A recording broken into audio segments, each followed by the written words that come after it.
everyone, welcome back to my YouTube channel. This video tutorial is for this gorgeous bag called the Becky Bag by Tobistylx Bag Pattern. As you can see, it's a little handbag and it's got this beautiful little butterfly and this design accent which is on both sides of the bag. So underneath it is your handles. You have a top zipper closure that opens up nice and wide, and the sides are held closed with the magnetic snaps on the side, so you really could zip your bag and leave those sides poking out if you wanted a bit more room in your bag, if you needed more room.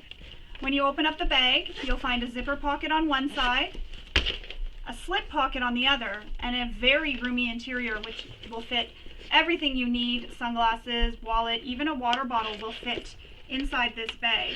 Very roomy bag, very classy. You can use this for a dressy occasion, or you could make it out of quilting cotton and dress it down and make it more of a fun bag. There's lots of options to this bag. However, there are some pattern pieces that need to be made out of a non-fraying material. So these design accents here need to be made out of a non-fraying material. Your butterfly, your zipper overlay, and the slip pocket trim all need to be made out of material that doesn't fray, as well as your handles.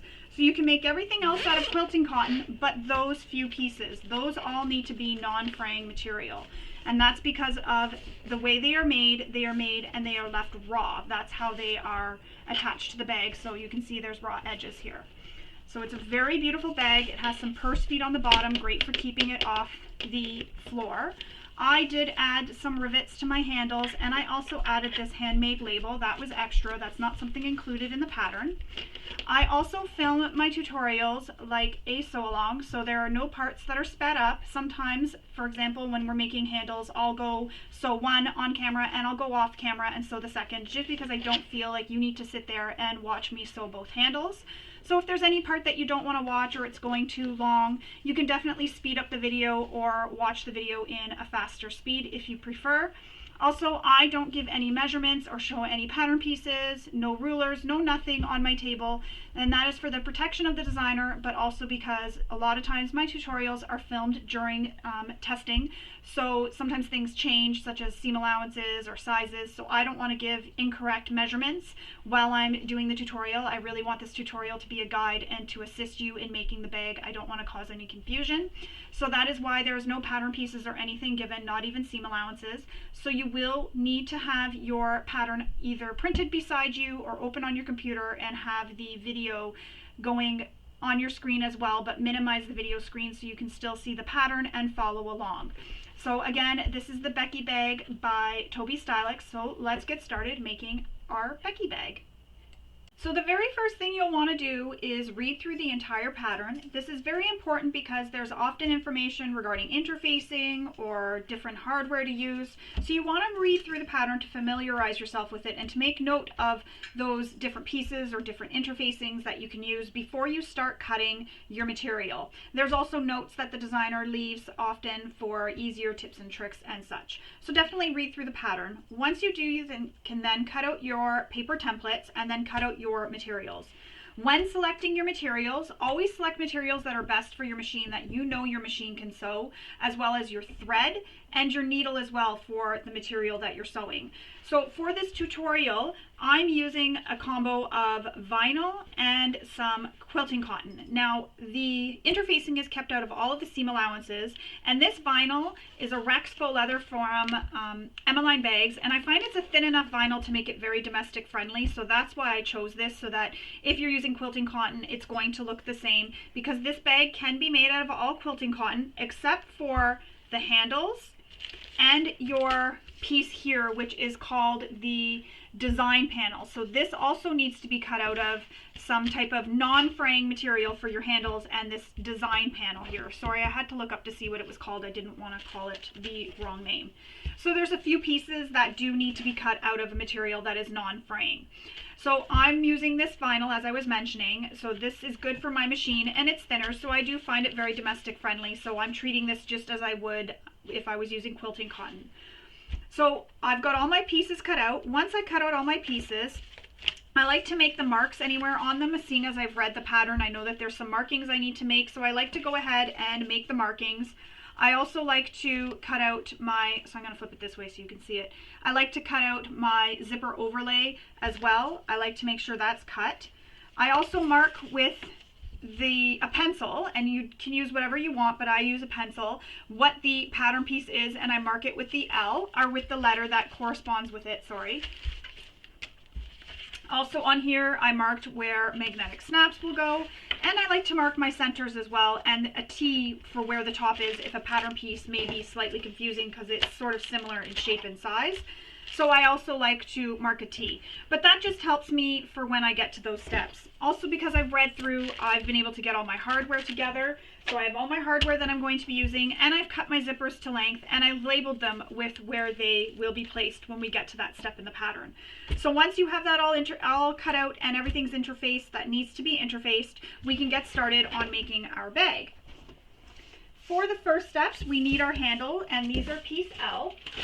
So as I was mentioning, these need to be cut out of a material that can be left raw, and the reason for that is these pieces here on the ends, these little shapes down here, these will be left raw on your bag, so you can't use a material that can fray like a quilting cotton. So you definitely want to use material that won't fray.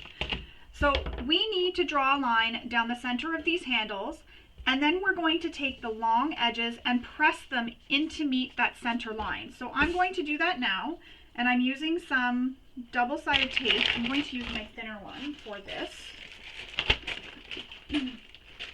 And that's Buddy, if you can hear her playing in the background with her little toy.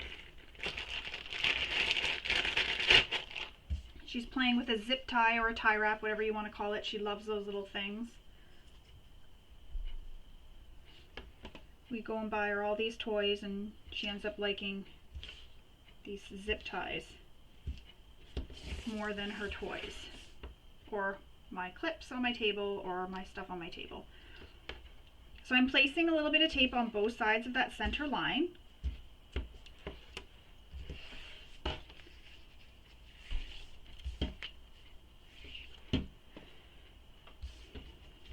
And then I'm just pressing these long edges in to meet the center line. And I'm not going to put it right against the center line. I'm going to leave a little bit of a gap between it, just so that when I do fold it into the center, the bulk there doesn't end up being bulk in the ends, or in the fold here, that little fold that's going to be in the center, there won't be a lot of bulk there. So I'm not putting it right into the center. So just about 1/16 of an inch away.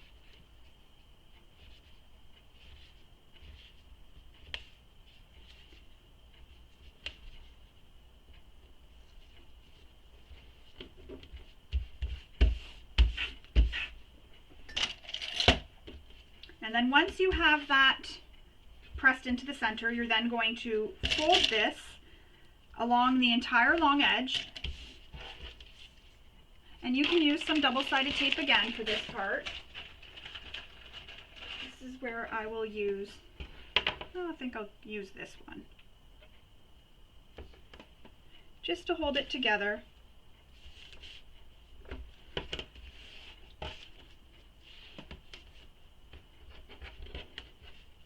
Match up the edges. And I'm still going to use some clips just to hold it all in place.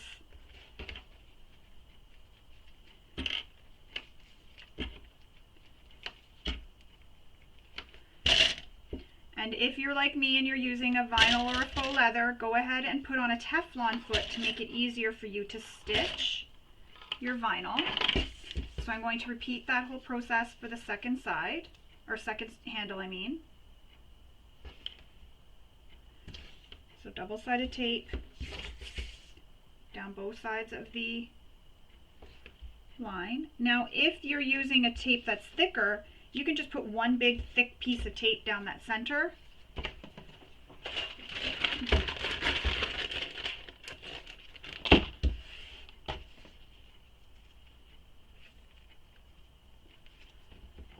I forgot to fold that side under.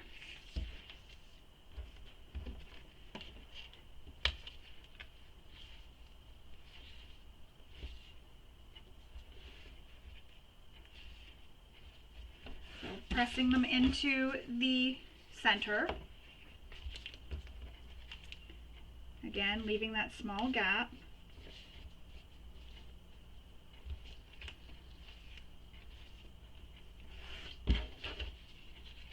Oh right, I need my tape. Sometimes I have a really hard time finding the end.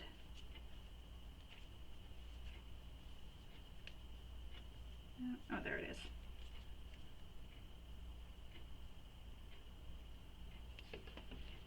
Oh, use some double-sided tape again to hold this. And I'm sure the clips would hold it, but I just like the extra security that the double-sided tape gives.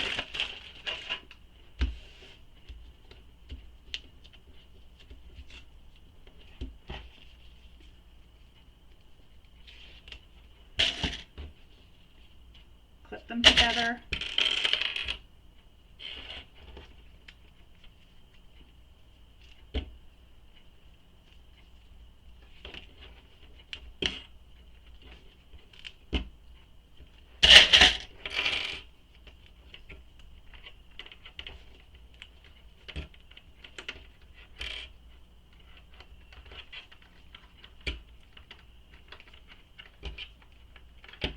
And now we're going to stitch this edge where we folded them in to meet. So not this edge here, but the edge where the two folds are, where it's clipped. We're going to fold that, or sorry, sew that using the seam allowance given in the pattern.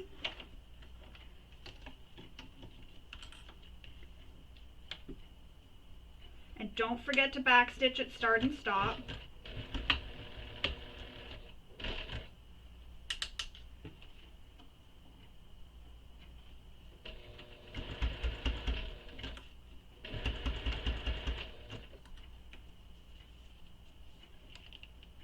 My thread's not catching. So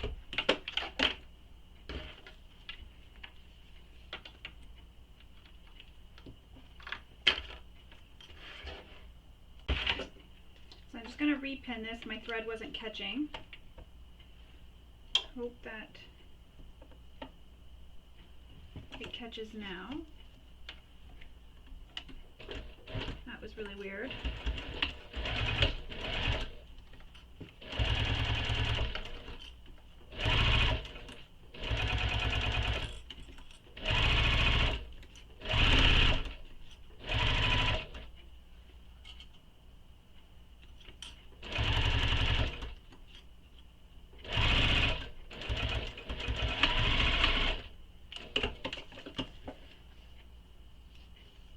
Trim my threads. Makes such a beautiful strap handle too. And now I'm going to repeat that for the second one.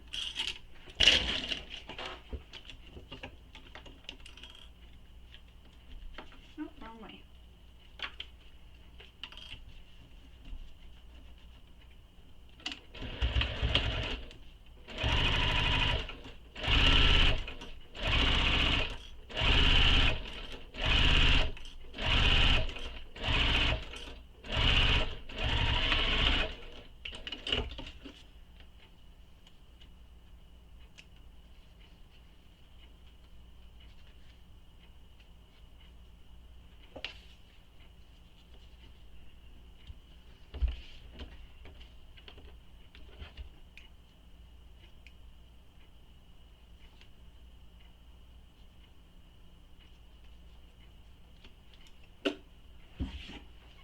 And there's the second handle, all stitched, so I've stitched exactly on the edges where they met when we folded them together. So now we can just put these to the side for now. We're going to move on. We need our main panels, both of them, and you need your main panel pattern piece A. And what you're going to do is lay it right sides, lay the pattern piece on top of the right side of our exterior, and then you're going to make the mark for where the handle goes. So there's a handle placement mark. You're going to make that mark on your panels as I did here. So you can see that I made the marks. I don't know if you can really see those. I used chalk. So you can see the marks. Yeah, there you go. You can see the marks that I made. I did that on both before we before I started this tutorial, just so that I could have it. Now I'm going to use some double-sided tape, and I'm going to place the handle at those marks given, or that I made, sorry. I'm going to place the handles there on each of those marks, and I'm just using a bit of double-sided tape to hold it in place while I sew it.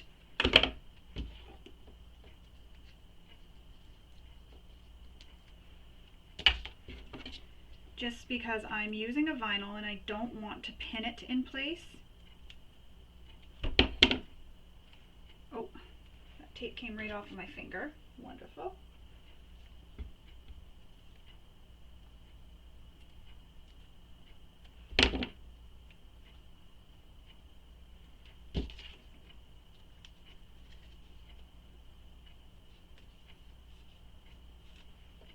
Alright, so now I'm just going to take this, and you're going to flatten that little piece out that's at the end of the handle, and I'm just going to cut that off. I have a little piece hanging down, and we're going to place it right on top, just like that, and repeat that for the other side as well. Placing it right on top, and you want to make sure that you have them nice and even. So make sure that they're not twisted and it's nice and even. Everything lines up nicely. This is your chance to adjust. And then we're going to take these to our machine and we're going to sew around, just around this, with the seam allowance given in the pattern.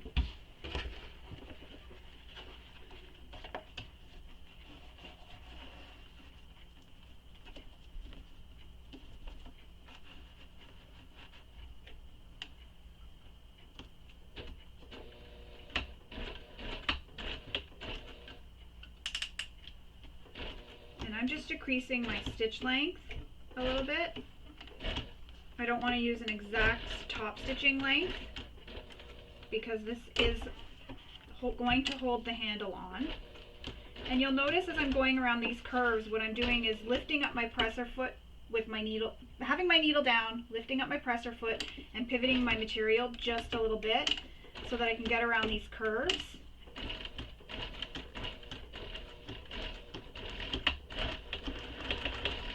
I'm going to leave a long tail, even though I back stitched, and see if I can get that pulled through to the back, which I can. And then I'm going to tie it off in the back. So the back stitching will help hold it on.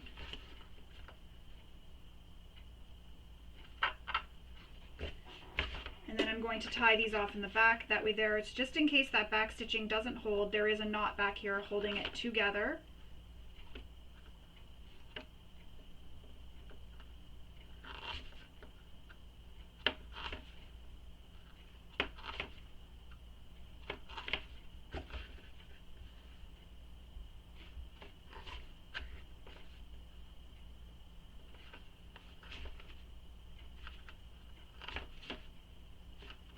Just like that. It's a little bit of extra work, but it is worth it. And then I'm going to trim these threads. On to the next one. Same thing, same way we sewed that first one. Sew this one the same.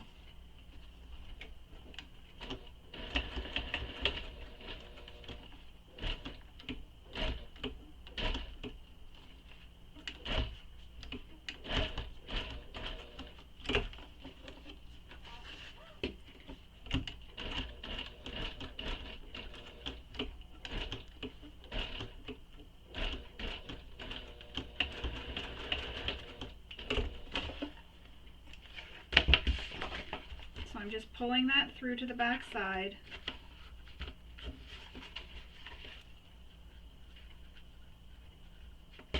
Provided it'll let me.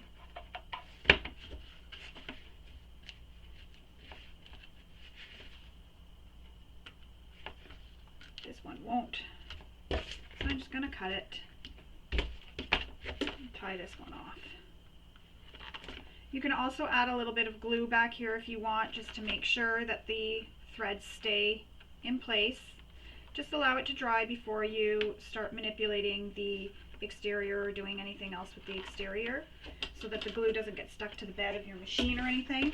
So that's how the handle looks. So I'm going to go off camera and sew the second one. You don't need to watch me sew that one. So I'm going to do the same thing using my double-sided tape, and I'm going to stick them on, then I will sew them in place. Alright, so I finished stitching the second handle on, and I also added some rivets. I just wanted the little extra bling on the front of my bag, and I applied some Tobistylx behind the rivets to help give it that extra sturdiness, because it was only going through the handle and the exterior, which has no interfacing on it right now. So now that these are done, we're going to put them to the side for now. We're going to move on to making our design panel.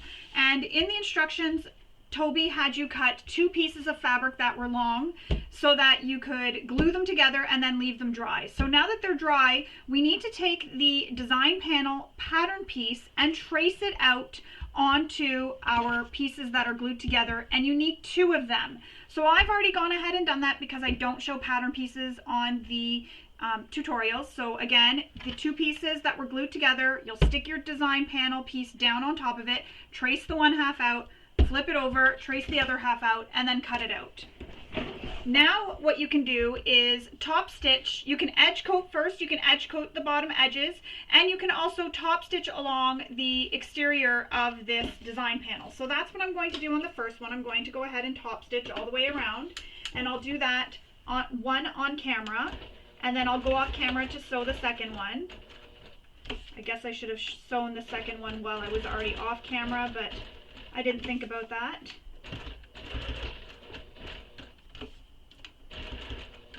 And just take your time following all the curves and everything.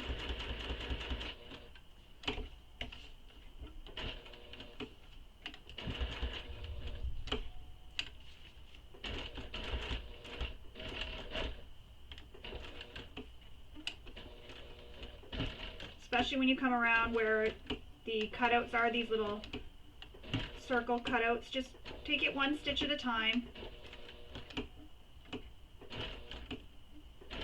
Remember, these will be on the exterior of the bag, and while this part will be behind the handle a little bit, you still want it to be as nicely stitched as possible.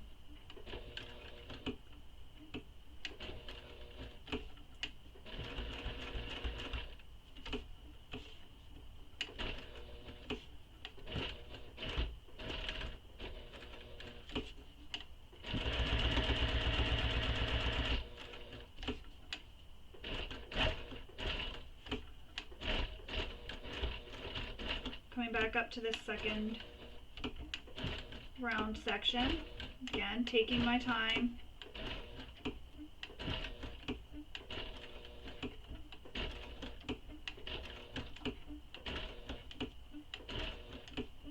It's worth taking your time getting around all the edges.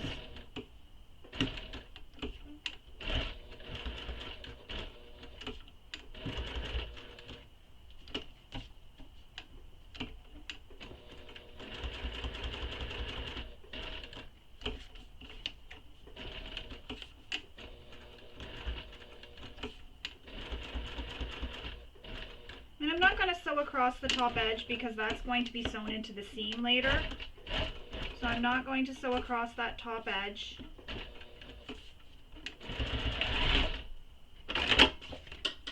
I'm going to trim my threads, and then I'll go off camera and I will stitch the second one, then I'll come back and I will show you what we do with these when they're all top stitched. Alright, so I've top stitched just the bottom edge. I didn't top stitch this top curve. I felt like it wasn't needed. We're going to be stitching this to the bag soon. So another option Toby gave in the pattern is if you're using a material that's thicker and you're worried about the bulk in the seams, you can trim this down up here. The measurement is given in the pattern for how far you're going to trim it, and you're only trimming the one side, not the side that's going to be on the exterior, but your lining side, so the side that will be ending up against the bag when you sew it. So now we're going to move on with attaching these design panels. So you need one of your main panels, and you're going to place it right side up. You're going to take your design panel and place it right sides up against the right side of your bag. And you're going to match up your top edges. And if you want, you can actually fold this in half and match up the center points first and get all your center points all matched up, and then you'll know that everything is going to line up. And if you find that stitching on one of your handles looks better than the other, you can do this. Just mark a little F on the front of your bag so you know that that's the front. So I'm going to write front. So you can put that on the bag just so you know that this is the front of your bag, in case you want to add a little label, such as a handmade label or your label for your name, if you have labels for yourself that you use. So you can do that. I may actually add a handmade label myself, but I'll wait until we attach the interfacing label later to add it if I decide. So that is centered, so that's how it looks right now, just like that. So now we're going to sew this in place with the seam allowance given in the pattern. And you'll notice my sides kind of hang off a little bit. They're a little bit bigger, and that's okay. I'm just going to trim that down when I'm done here. So first I'm going to sew this in place, and when you're sewing it, just move your handle out of the way so you don't hit your handle.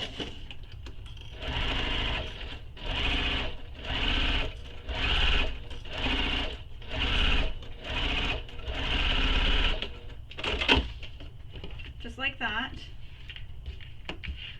So there it is. That's how it looks so far with your handle attached. I know it's kind of a little bit dark. I'll try to move it so you can see. So I have the design panel on top. Now we need to repeat that for the second one. So same thing. Find our centers. Line up our center points. And then pin the rest of the way, and then we'll baste this in place using the seam allowance given in the pattern.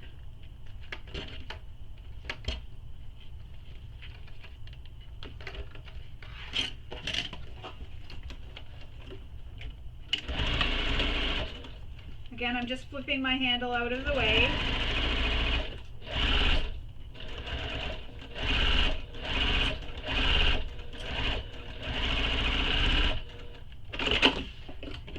Cut my threads, and I see some of that tape here, the double-sided tape that I used. So I'm just going to remove that as well. You can see some of it peeling back. I just don't want it showing on the finished bag. And there's the second design panel attached to the second panel. We're going to stick these to the side. We're going to move on. We need our top zipper.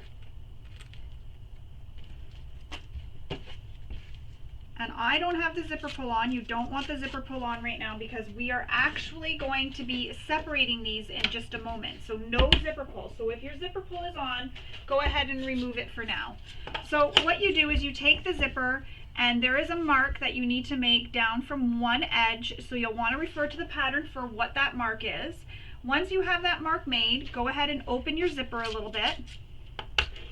Then take a pin, pinch it at that mark you made, and turn it so that it goes at a 90-degree angle.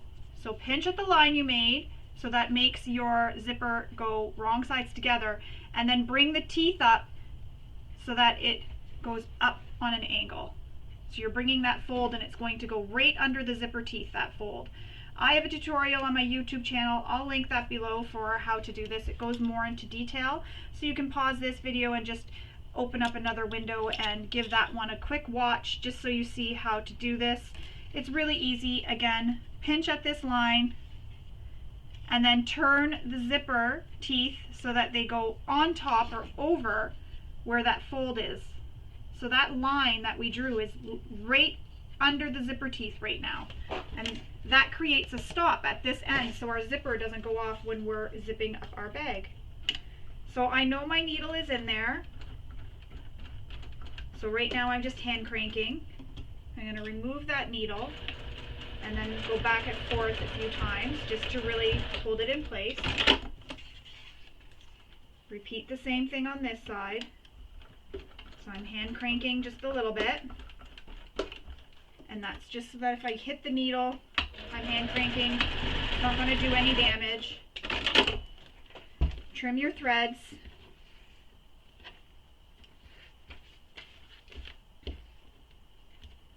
Just so these don't peek out later, and as I call them, peekaboo threads.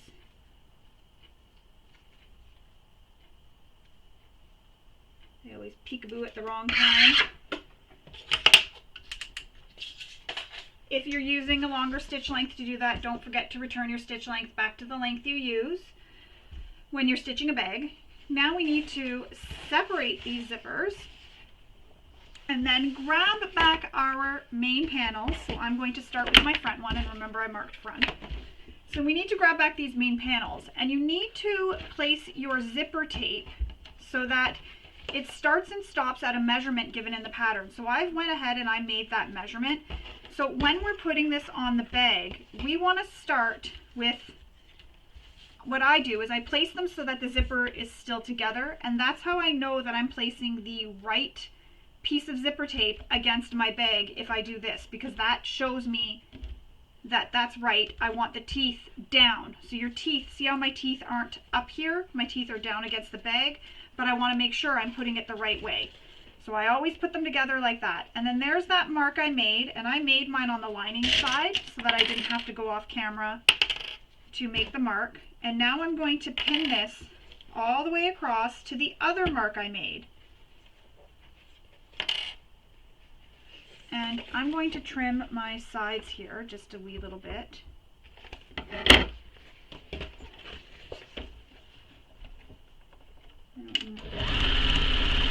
I just had to re-sew that because remember my sides here are a bit long, so I'm just trimming it so that it is even.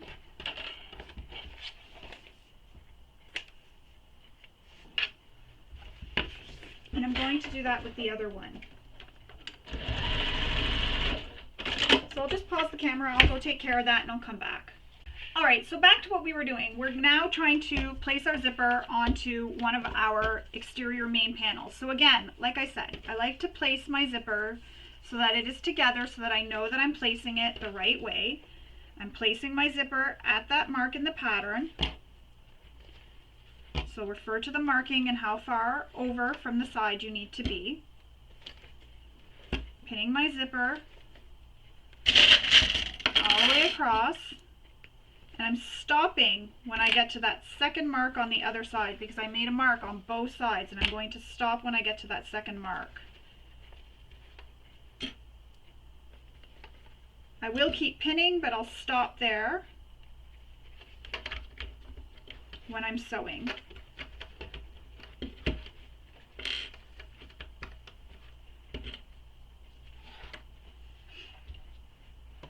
So now I'm going to sew this to the panel, and I'm just transferring that one mark onto the back side, onto the front side here of my zipper tape, just so I know where to stop when I'm sewing. So now I'm going to sew this in place using the seam allowance given in the pattern.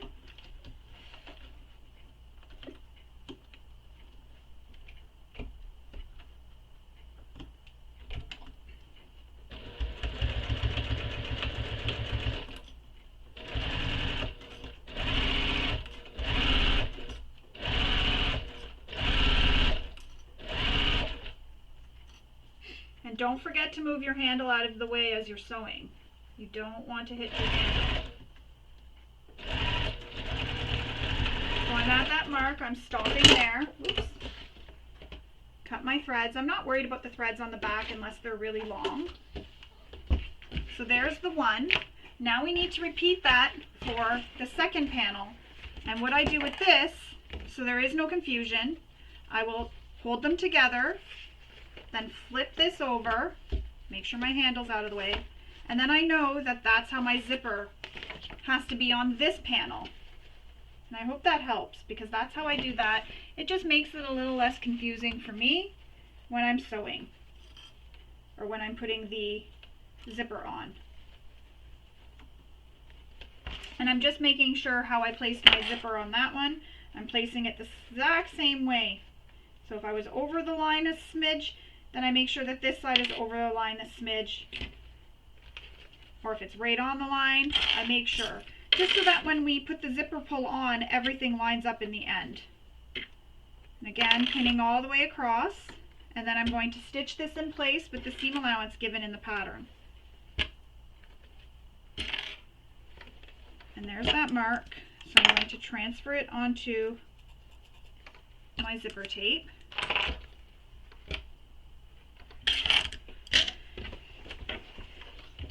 And then sew this with the seam allowance given in the pattern. And again, make sure your handle is out of the way.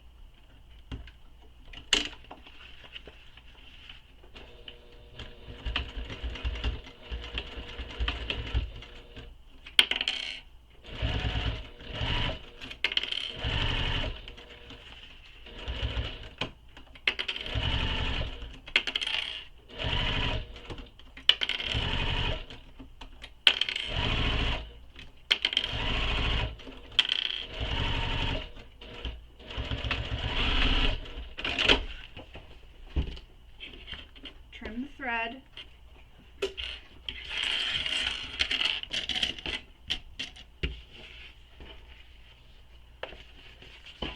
So, tip that Toby gives is if you put the panels wrong sides together, you'll see the zipper teeth start on the same side. So here's where my folded edge of my tape is, and my tails stick off the same side. So that's a tip Toby gave in the pattern that can help you as well.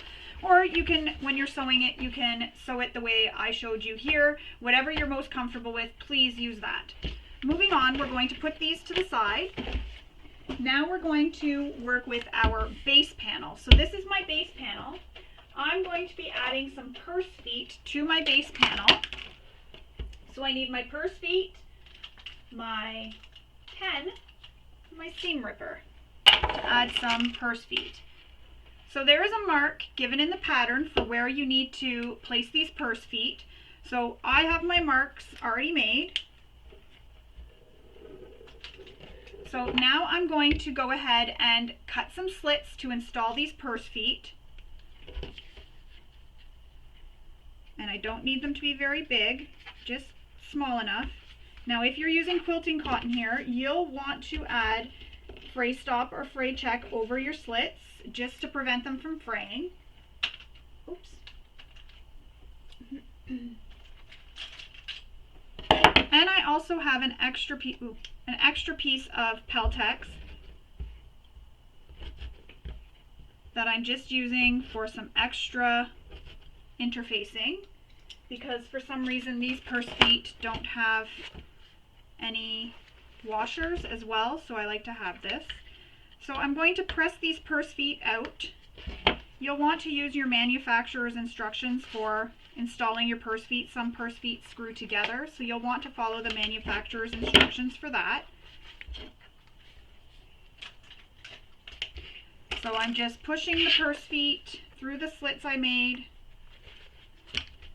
using the stabilizer, and then opening up the prongs, giving them a nice push to make them flat.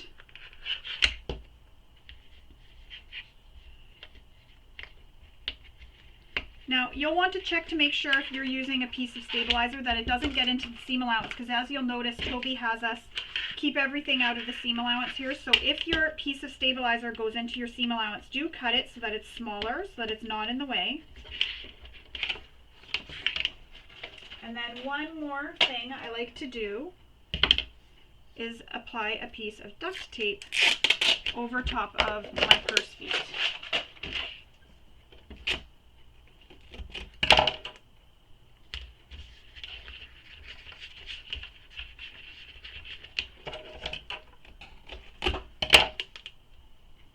And I'm making sure I'm not putting it in my seam allowance, so I'm just keeping it over my interfacing. And I think I'm going to add some purse feet here in the center as well, just for some extra,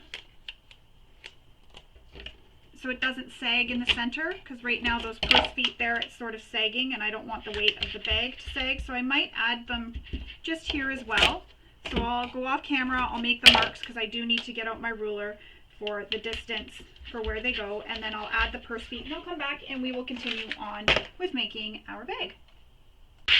Alright, so I've attached all my purse feet, and I did add some extra ones in the center here just because I didn't want my bag to sag when I get it all filled. Now we need to grab back our main panels, and we're going to pin the main panel to the base. So your main panel is pretty sides up, and your base is going to be pretty sides touching the main panel. And I'm going to pin this in place. So line up my sides, my center.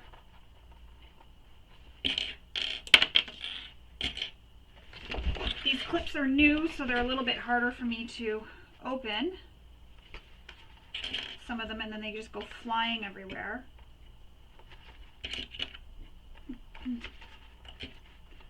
So, oops, pin it all the way across. And then we're going to sew this with the seam allowance given in the pattern.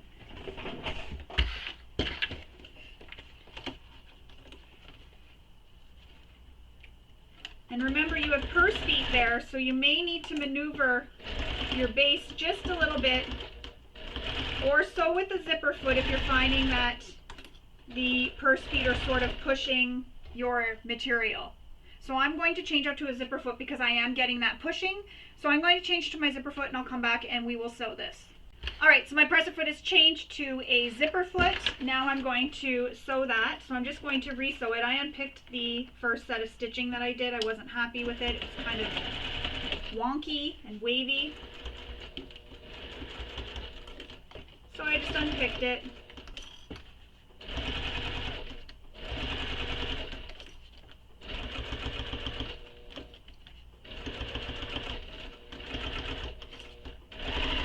It's just because those feet are there, so you kind of have that extra bulk lifting up.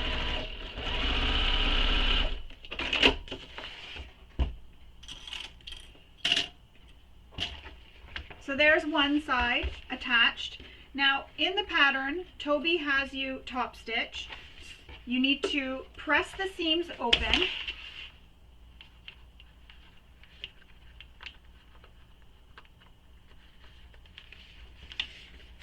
So I'm going to press this open because we're going to top stitch the seams on the base panel.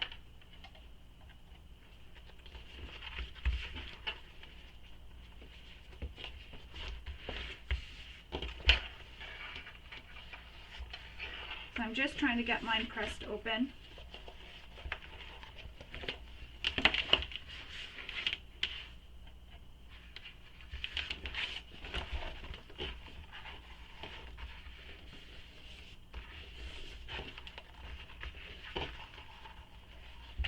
So I'm going to use some double-sided tape to help hold my seam down. Because right now what it's wanting to do is push it up and you want it down. I know I said open. You could press it open and then top stitch on both sides, but you only need to top stitch one side. I was just reading that while I was trying to press this flat. You only need to have it pressed to one way, and that's on your base. So I'm going to use some tape to hold this down.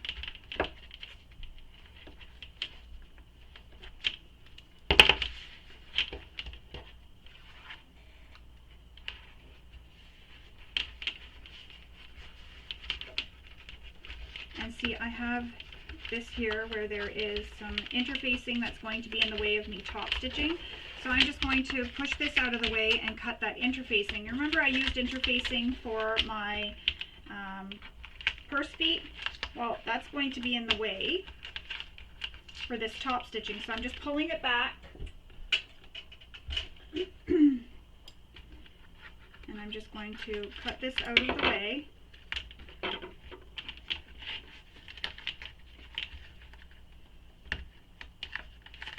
Sometimes I'm glad these things happen on camera. Other times it's like, ugh, I wish everything would just go super smoothly.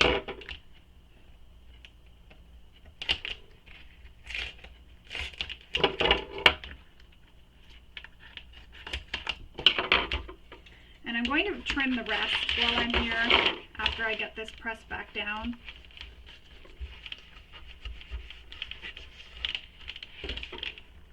So before you add your tape over your prongs, you could cut the interfacing if you use some behind your purse feet like I did.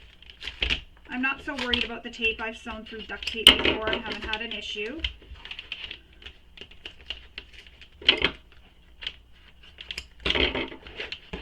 There we go. Easy lemon squeezy. So now I need to get this other side down, or you can just hold it down as you're sewing, which is what I think I will do. I just wanted at least one taped down. So I need to switch out to my Teflon foot. Normally I leave top stitching for the end when both panels are attached, but for this tutorial I will do it all at the same time, all in order how it's written. But when I'm switching out purse feet, I mean so much, I usually like to save it for when I can just switch it one time and not have to switch it back. So top stitch this on the base, making sure your seam is pressed down towards the base.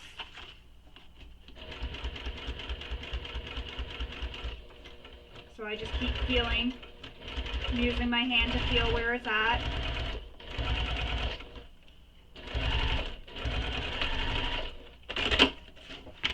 And there that is, top stitched all the way across. Now I'm going to switch back to the zipper foot, return my stitch length back to my stitch length, and now I'm going to repeat that whole process for the remaining main panel. So main panel, right sides together with the base, line up your center marks, and then your sides. And I sew with the main against the bed of my machine so I can see where my interfacing is for my base so I don't sew over it.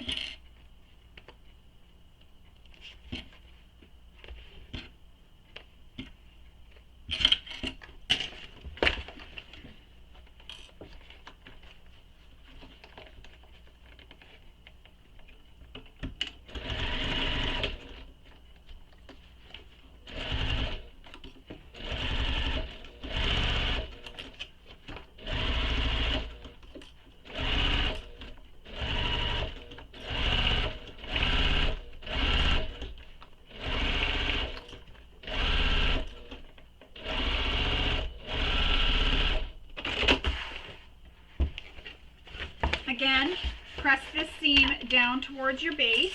So I'm just pressing it. I do press open even when I press a seam in one direction. I just find it helps get that nice and flat.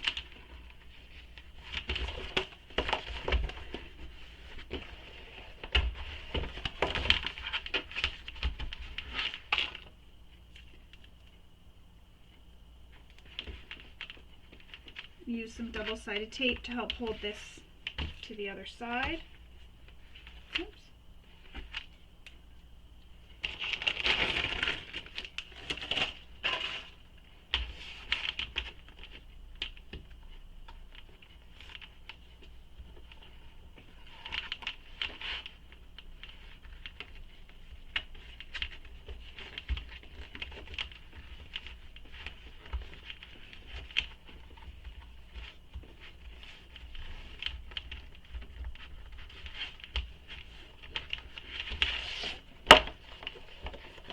And then the other seam, again, pressed. Oh, need to change to my Teflon foot, and we're going to top stitch that seam now.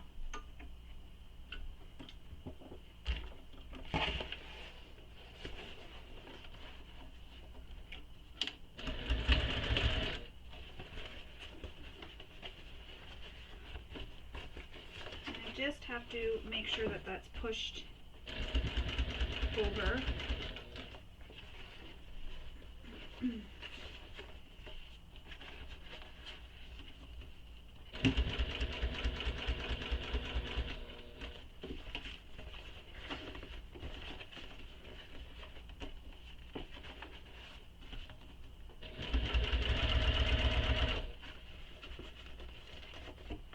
Again, I'm just using my hand as I go along, making sure that seam is pressed down towards the base.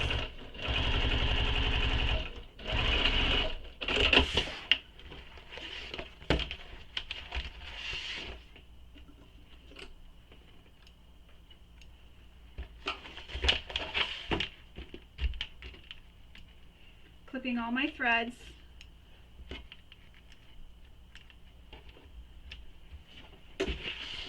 And there it is, your base is now attached to your exterior main panels.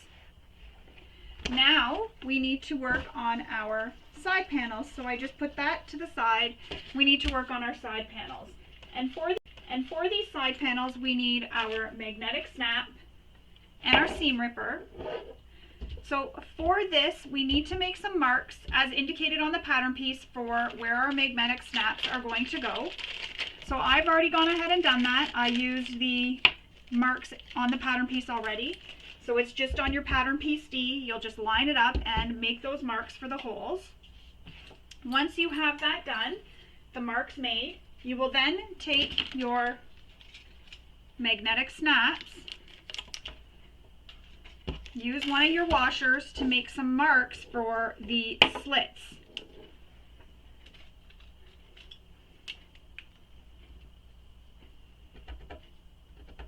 So make the slits for the washers. And this is for the prongs to push through. Now, when you're installing these, you want to install the same magnetic snap on each side because there is 2 magnetic snaps. So both the male on one side and both the female on one side. You don't want to have one male, one female. I also need to make the marks on my Tobistylx. I always add a little piece of extra interfacing behind.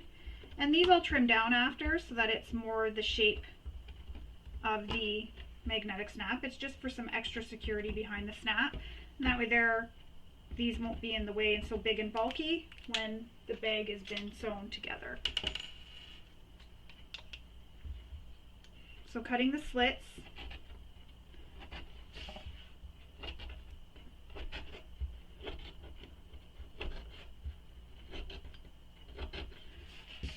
Now these ones, carefully cut the slits. If you're using a material that frays, you'll want to use some fray stop or fray check.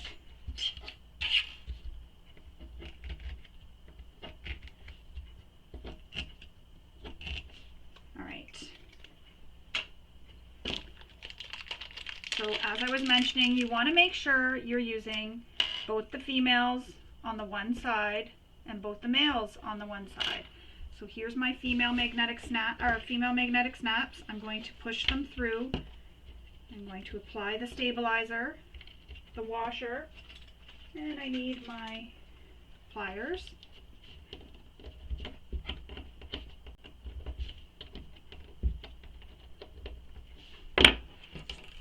Second magnetic snap. Oh, I'm going to keep that on for now.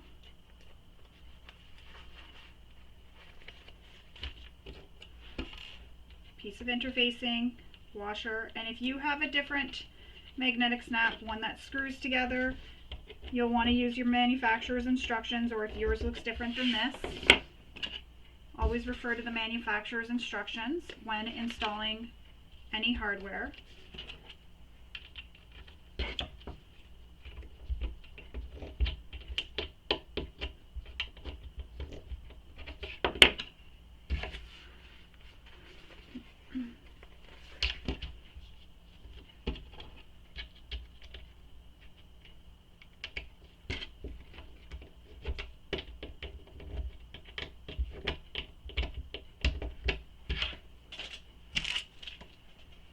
I'm going to just trim around that interfacing. You can do the same thing if you'd like.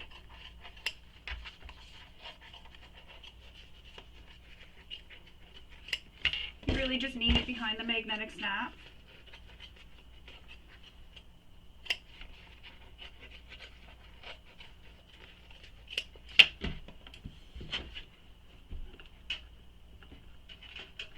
And then I'm going to apply a piece of duct tape behind.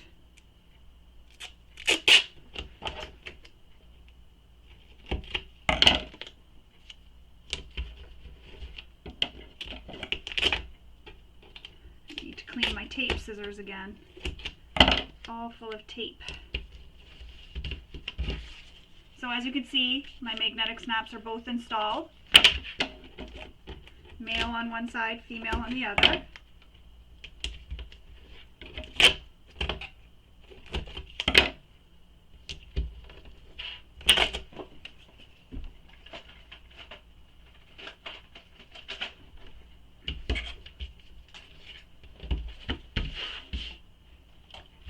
So now that we have that all done, now we're going to take back the exterior and we're going to place one of the side panels right sides together with the right side of the exterior.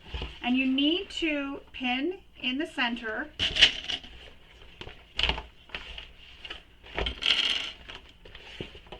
So line up the center of the side panel with the center of the base, and then pin at the sides. Move your zipper tape out of the way, pin at the top corner of the side, and then you'll pin the rest of the way through.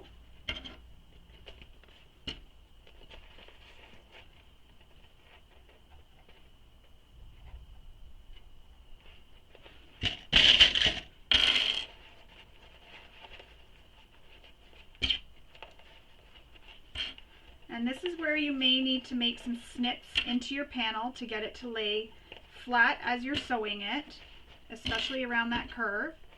So I will place, some snips there.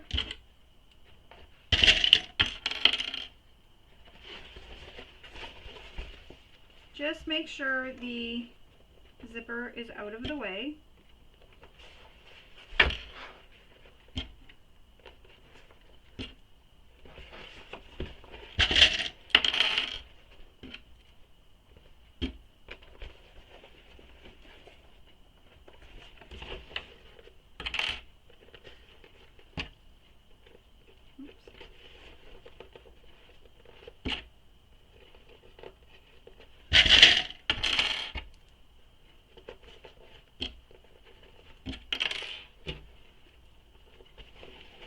So there's one side panel pinned, so I'm going to leave that one for now. I'm going to pin the second one before I sew it, so I'm just going to make some snips within the seam allowance in my curves just to help it spread out and sew nicely. And it's just within the seam allowance.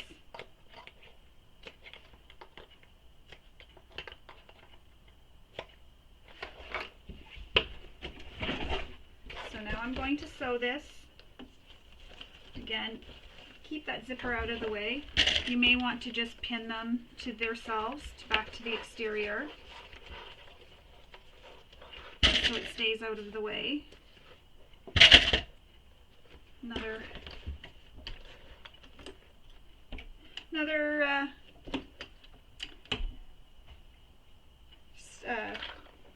clip. I was trying to think of the word. Another clip gone. For some reason this is shifted on me, so I'm just going to fix it.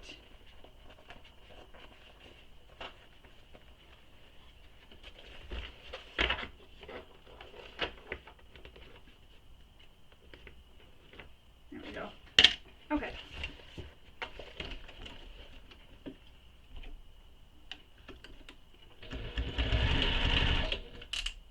Don't forget to return your stitch length back. I totally forgot. That's what I was just doing there.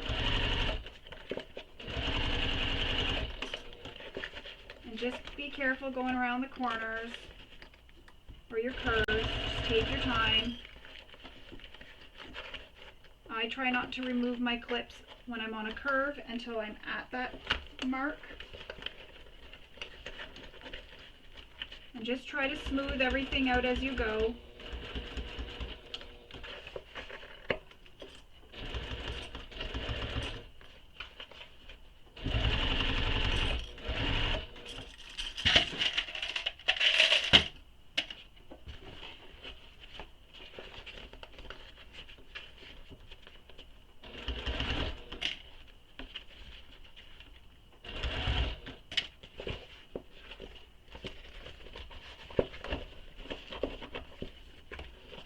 Just trying to smooth everything out under my needle so that I don't get any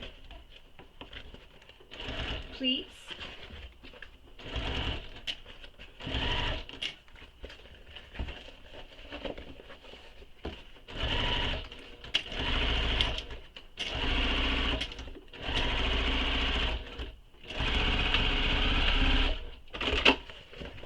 Just going to check to see if there's any pleats. Because if there is, you can just unpick in that area where the pleat is. And I'm just going to re-sew this corner here, or this curve. It's not as nice as I would like it to be.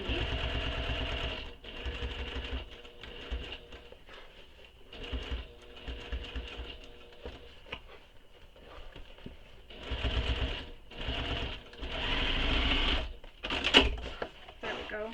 Made it a little bit nicer now. I have a nicer curve. It was kind of all wonky. I wasn't really happy with it. So now that I've sewn that side, now we're going to repeat that whole process for the second lining panel, side panel. Clip in the center.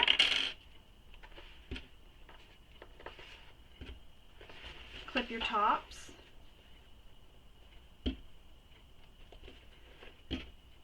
And you are going to be catching that design panel in that top seam up there. So definitely make sure that design panel is in that seam when you're sewing. So it will be a bit bulky here because you have the design panel that you're going through, but you'll manage, you can do it. Switch to a bigger needle if you need to. A walking foot can help, a humper jumper, anything like that will help you get through the bulk.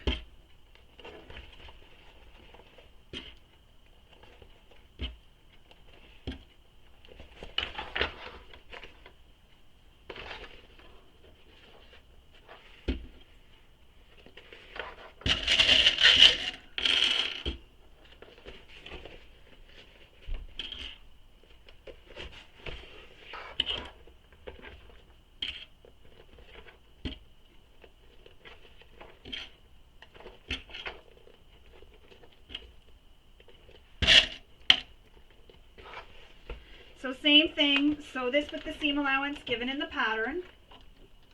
Take your time going around those curves, make sure everything is nice and flat.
I'm just going to check my curves, make sure they're good, which this one again is a little bit wonky. It's always that second side that's a little bit wonky on me. So I'm just sewing over it here.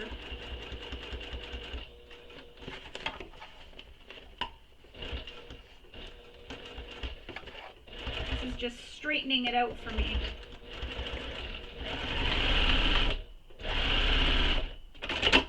There we go.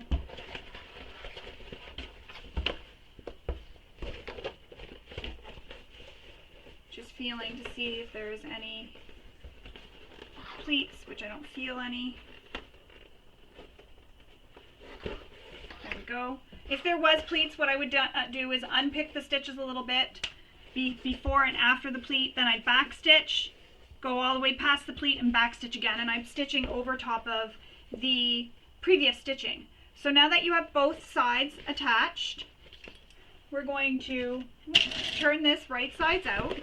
And that's kind of the nice thing about no interfacing yet, except for what's there right now, obviously.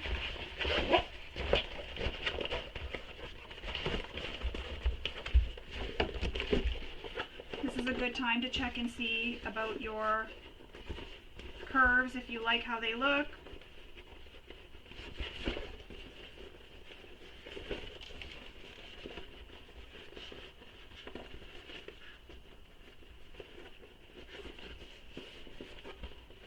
If you're not happy with how they look, you can go back over them with your machine.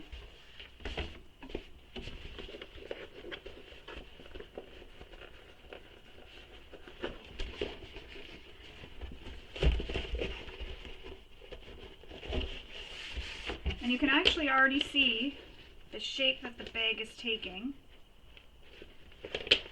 Uh-oh, I just realized I made a boo-boo. My magnetic snaps are on wrong. I made a boo-boo. I'm so used to it the other way. So we need to take one of the magnetic snaps off on each side. You have to have a male and a female. I was thinking of it. A male and female on each side of the side panel.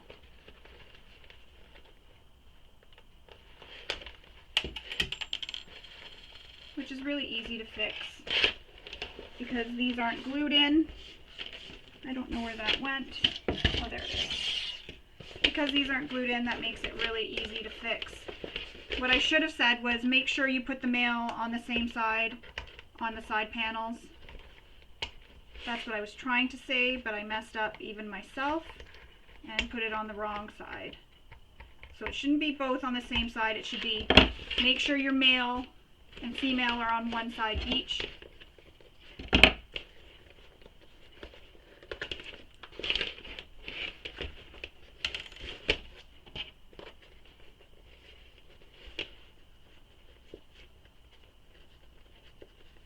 So one male on one side, one female on the other side.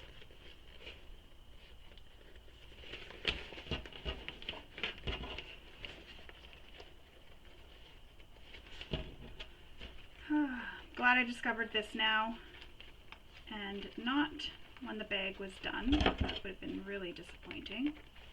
But as you can see, a very easy fix.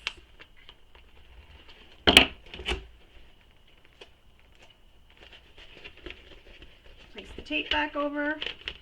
No one ever knows, except for us. And I'm missing my interfacing. There it is.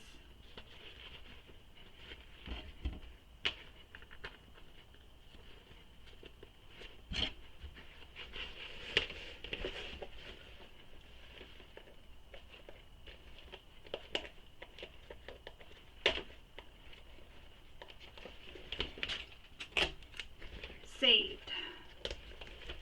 Now, back to what I was saying. You can snap the magnetic snaps together.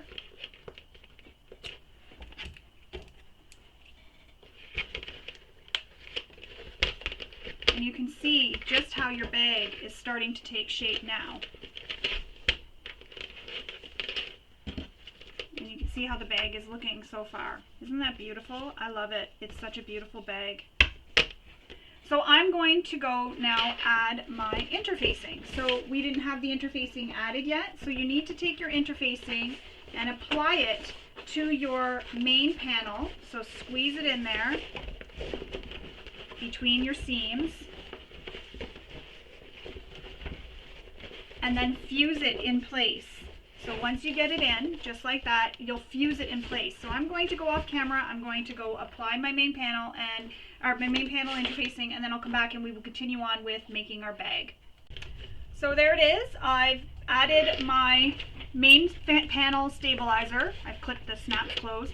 And I also added a little handmade logo. I just really love how it looked. Such a classy, gorgeous bag. I just wanted that little bit of bling on the front of the bag.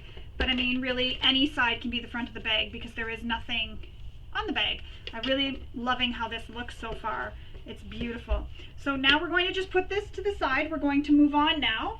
Now we need our inner zipper pocket. So we need the overlay, the zipper pocket pieces, and the panel for the zipper pocket, your lining panel, and I usually mark which one is the zipper pocket. I didn't, so that means that the measurements must not be necessary to note. So first what we're going to do, if you haven't already, is cut the center out of your zipper panel. If you've already done that, now what you can do is, grab some double-sided tape.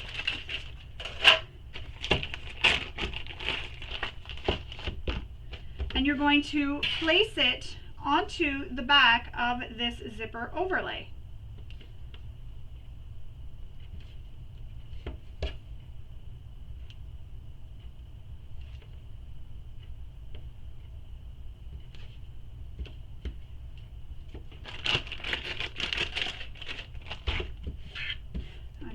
to leave that for now because I have a feeling I will need it again.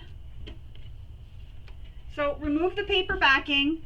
Now we need to center this overlay on our lining panel. So to do that, I just take my overlay, I fold it in half, give it a little press in the center, and then I line it up with the center crease of my lining panel.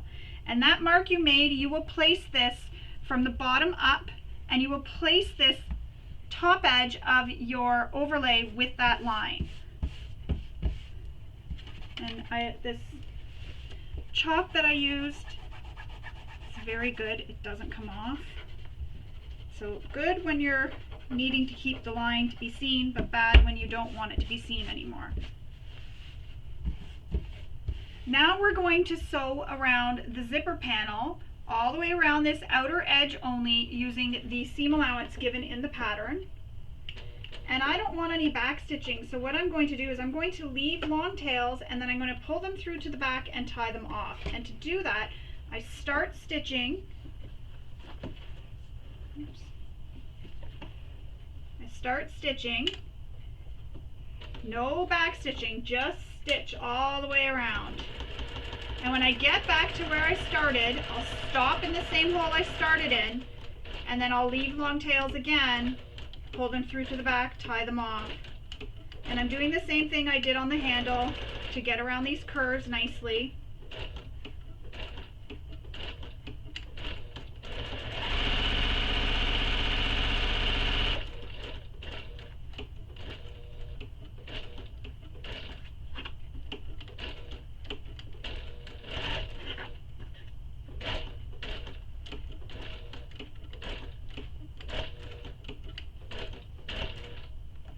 Just checking to see if I'm back, and I am. Long tails, tie them off, and then I'm going to pull them through to the back.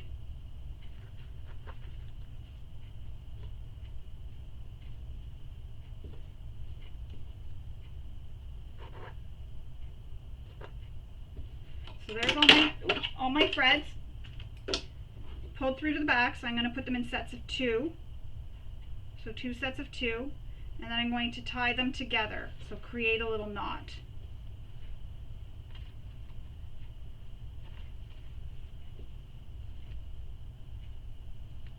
And you can add some glue behind here if you're worried about the knot coming undone. Just allow it to dry before you continue on with any other part of the pattern. Now we need to cut this lining out from the zipper overlay so we have an opening. And this overlay has to be cut from a material that can be left raw. So just ensure that you've used a material that can be left raw. I believe I mentioned that back in the beginning.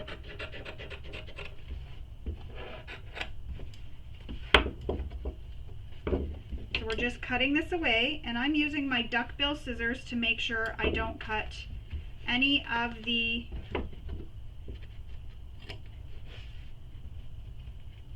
overlay. Sorry, I was thinking. So I don't cut any of my overlay. I'm using my duckbill scissors, so it just acts as a guard between the fabric and the overlay. And this doesn't have to be cut real pretty.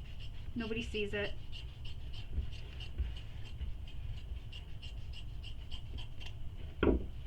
Just as long as it's out of the opening. You don't want to see it in the opening.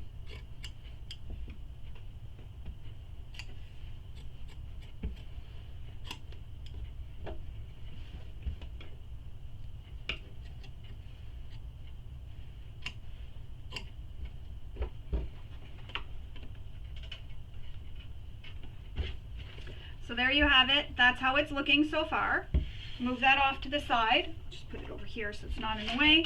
Now we need our zip pocket zipper, or a zipper pocket zipper. And I've already trimmed mine down to size. So we're going to take the zipper and we're going to pin it so that it is right sides up against the right side of our zipper pocket. So the wrong side of the zipper will be touching the pretty side of the zipper pocket piece.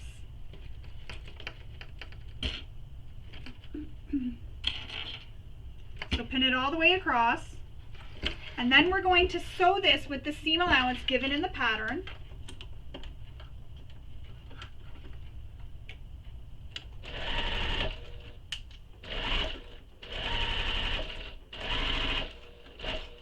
When you get to where the zipper head is, just slide it out of the way. Be careful not to slide it right off your zipper tape.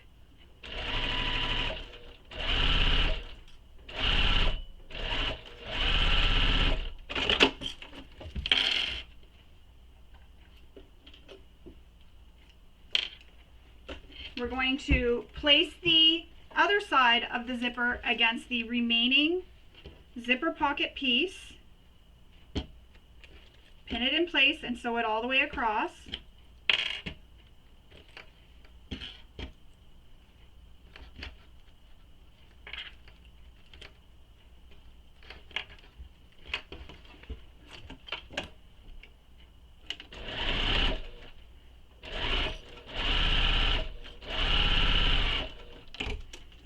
Zip my zipper out of the way.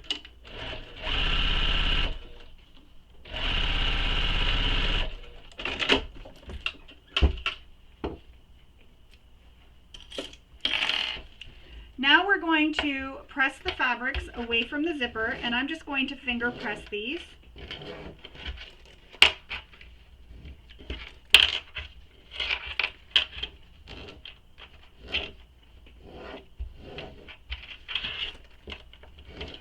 You just want them nice and flat. So now we're going to place some double-sided tape along the long edges of the zipper.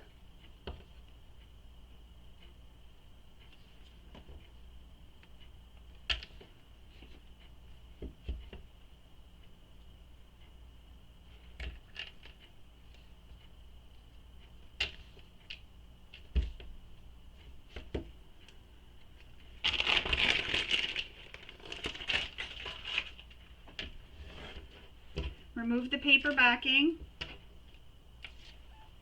and then you want to center the zipper inside that zipper overlay zipper opening. How many times can I say zipper there, eh? So center it.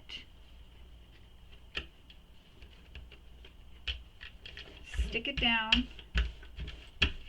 And then what I like to do is pin this so it stays up, and pin the other side so the panel is down. Now you want to make sure when you're pinning that your zipper is also within that zipper opening too. You don't want it out of the zipper opening, so make sure it's in the zipper opening. Now with the pocket spread open just like this, we're going to top stitch the bottom edge of this zipper window here. And to do that, you're going to do the same thing I was mentioning when I sewed the exterior or outer edge of my zipper overlay, zipper pocket overlay. And there's notes in the pattern for starting and stopping. So you want to make sure you're starting and stopping at the right measurement.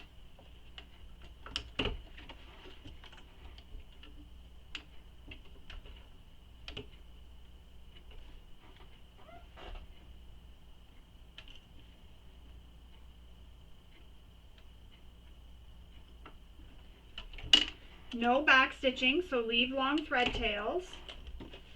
And I'm just trying to see where that one is. And just be careful with your zipper. You don't want to hit it. So no back stitching, and stitch all the way across to the other end. And that's where my zipper is, so I'm just going to zip it out of the way.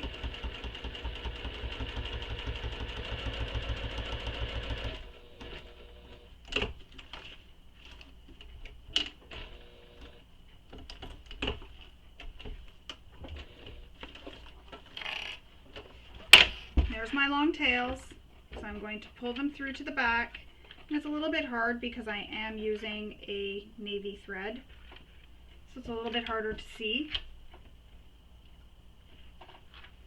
I don't often think about these things when I'm picking what I'm going to use.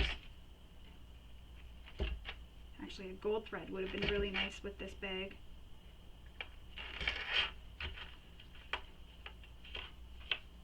Especially for the top stitching. So I'm just tying these off.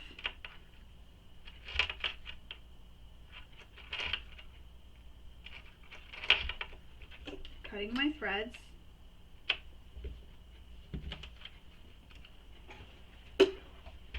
just like that.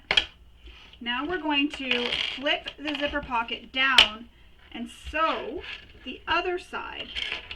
So I'm going to flip it down. Now we're going to sew it the other side, so the top that we didn't sew and the sides. So I'm just adding more pins here just to hold this down. So we're going to sew up the side, across the top, and back down the other side. Again, lead long thread tails.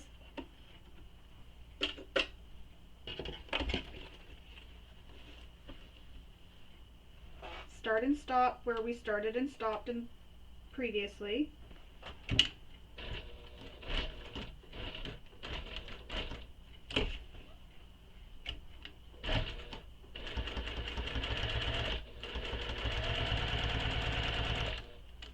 Approaching my zipper pull, so I'm just moving it out of the way.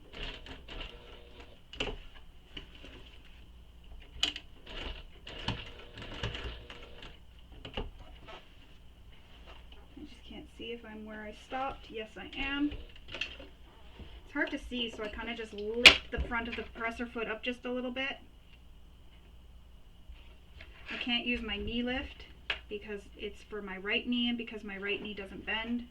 I can't use it with this machine, and it would be in my way while I was sewing, not like it is on my industrial. It's sort of out of the way, so I can just use my hand when I need to lift up the presser foot more. So I just kind of do this just to look under it.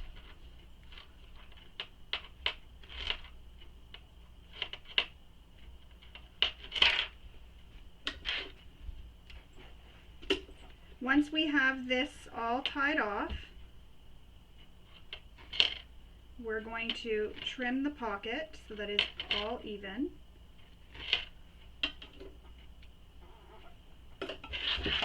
Whoops. So we're going to trim the pocket length so it is even, and I'm just leaving it pinned where it was. And again, that doesn't have to be all perfect, just like the zipper overlay.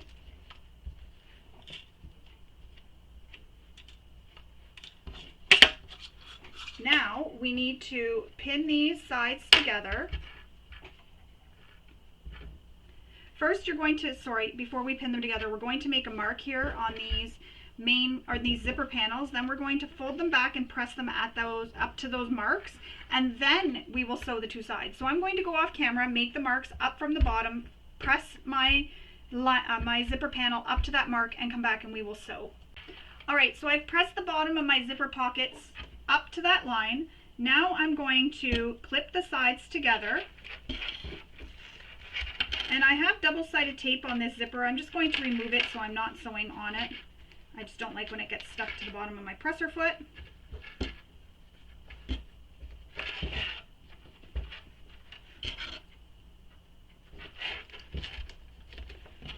And actually, if it sticks to the lining panel, I just leave it. When it's on the zipper, I take it off. So now we're going to sew those sides with the seam allowance given in the pattern. And just make sure you're not using a top stitching length because you really want these side seams of this pocket to be strong.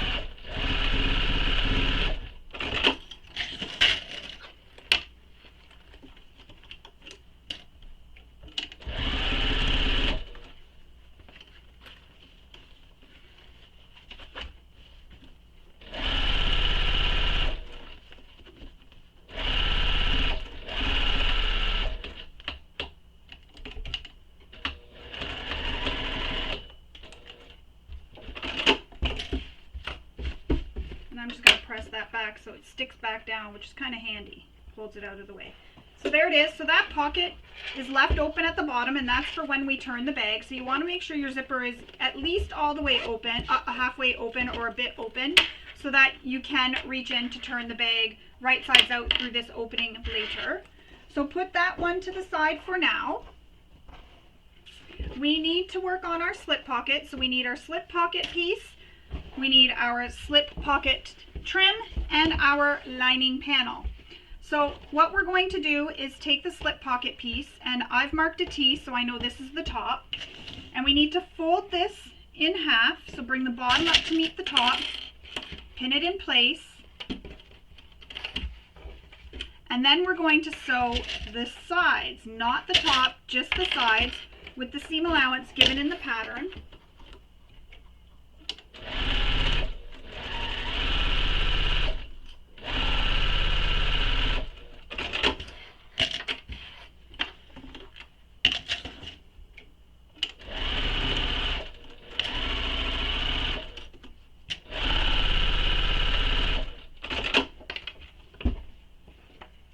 Trim our corners. Careful not to trim your stitches though.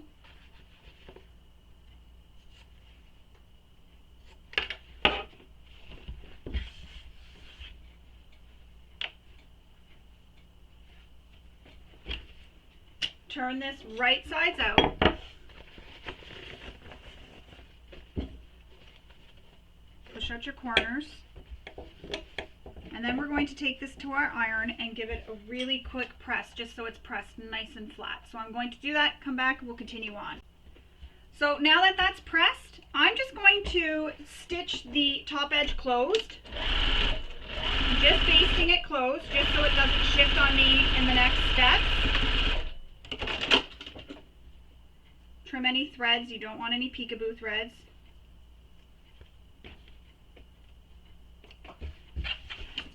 Now we need to grab our slip pocket trim and some double-sided tape. So on the slip pocket trim, you're going to need to draw a line down the center of the, or sorry, not down the center, draw a line on the slip pocket trim down the whole length of it. And there is a measurement given in the pattern.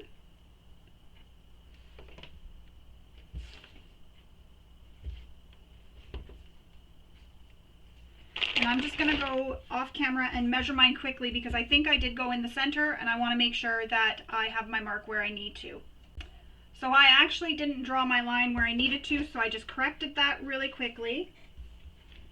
Good thing I thought of that. I guess when I was prepping this all, I missed that step and I just drew the line down the center instead. So now I'm pressing my one edge to that line just like that. So I brought the edge up to meet that line. Now we're going to align the edge that's not been turned under with the top edge of that slip pocket.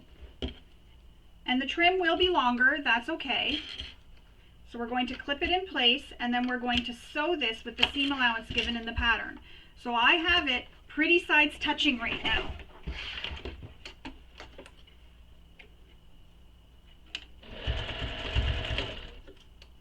Sewing this with the seam allowance given in the pattern.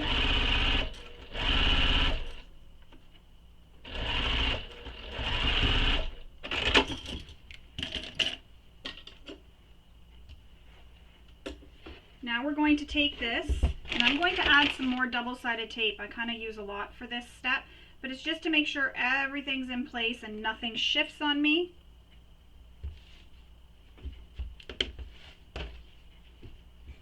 Fold this up, use the double-sided tape to get it to hold in place, and then more double-sided tape. Sometimes I wonder if I have more double-sided tape on my bags than I do actual materials. There we go.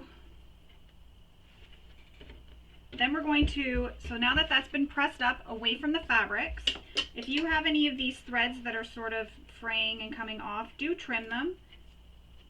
You don't want them peekabooing out on you.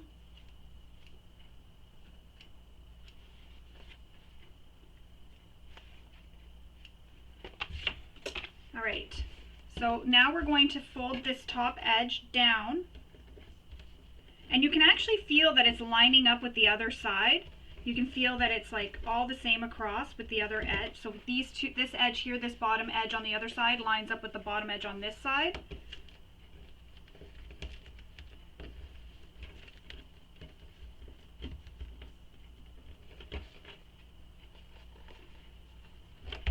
Now, if you're worried about any shifting, add a few clips to hold it in place, because now we're going to top stitch this with the seam allowance given in the pattern.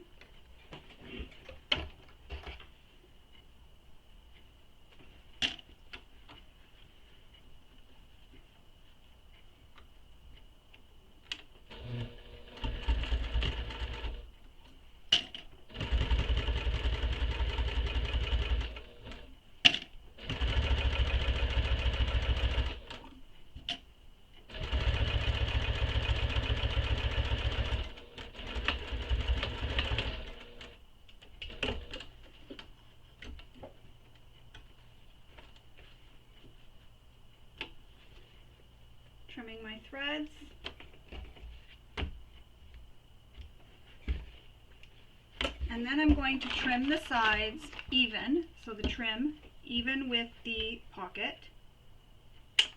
Be careful not to cut your pocket though. So there you go, that is how that looks so far. Now we need to pin this to the remaining lining main panel, and there's a mark from the bottom up that you need to make on your panel. So you want to make that mark, and then find what side you like to be the front or the back of your slip pocket. I don't think it really matters, but I'm going to make this one the front, so the side that we tacked down first.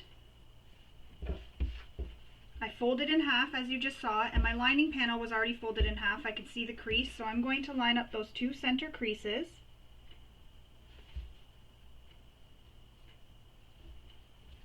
Just like that. I figured out the trick to opening this thing. You have to squeeze it.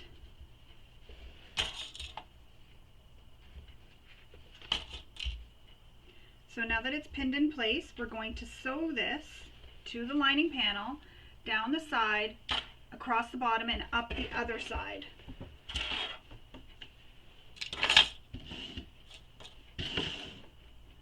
Make sure you really backstitch at start and stop, because that's a high stress area.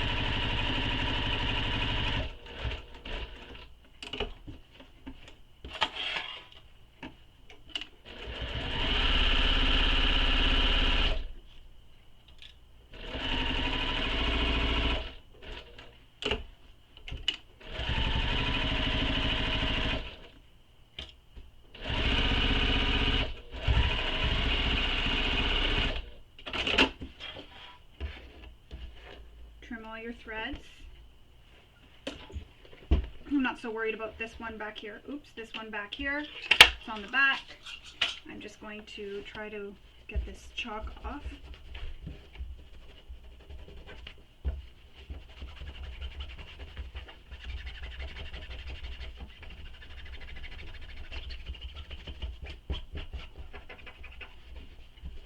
There we go. Now we're going to assemble our lining. So take the two lining panels and you're going to place them pretty sides touching, and you're going to clip them on the sides and the bottom.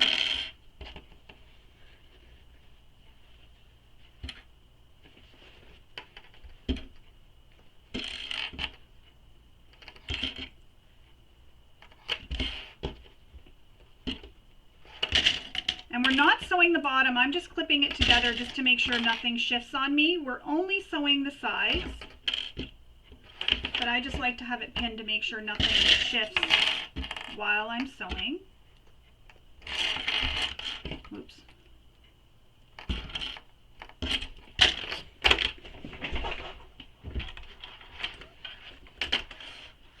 So using the seam allowance given in the pattern, sew the two sides.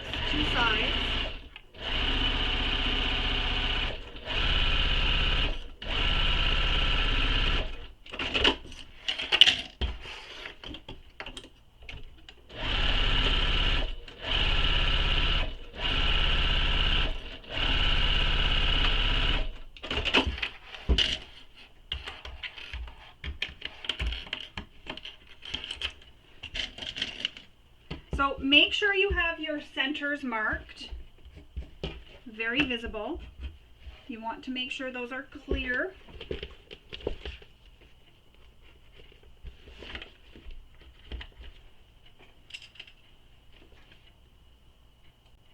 Now we're going to place the exterior inside the lining. So keep your exterior right sides out and place it inside the lining. And this is where you can decide which way you want, where you want your zipper to go. I want my zipper to close the same direction as my top zipper, so I'm going to place the bag in that way.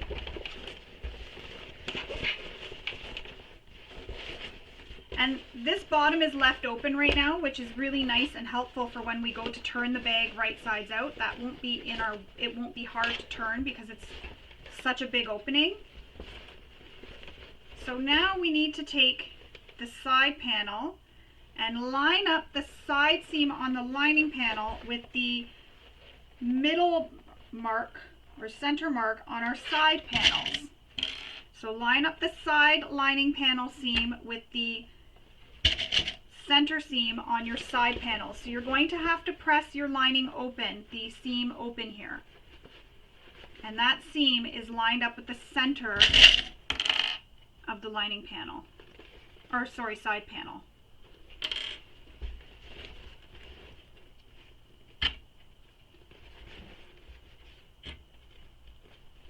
So lining panel side seam matched up with the side panel center seam. Line up your center seams on the main part. And I always like to put a couple pins after too, one before and one after, just to really help it hold it in place while I'm pinning the rest. So now we need to pin the rest of the way around. And keep in mind, you've got this zipper here, so you want to make sure your zipper is pushed down out of the way.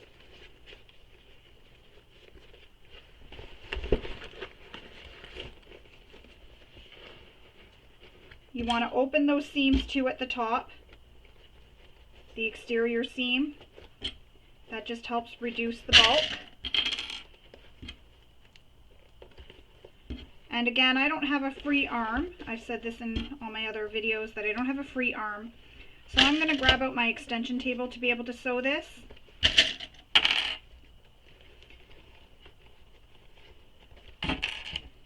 There I am at that seam. I'm just pressing it open so that it reduces the bulk. I don't want the bulk all going to one side. And you can see the shape of the lining panel follows the shape of your main or your exterior panels.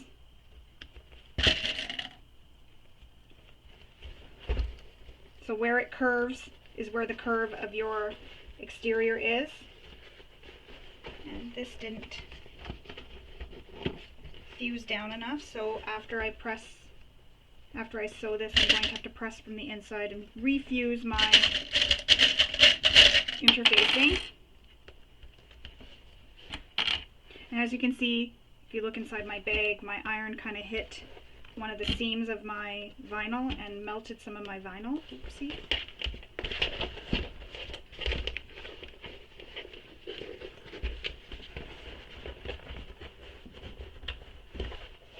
Thank goodness it didn't melt all the way through.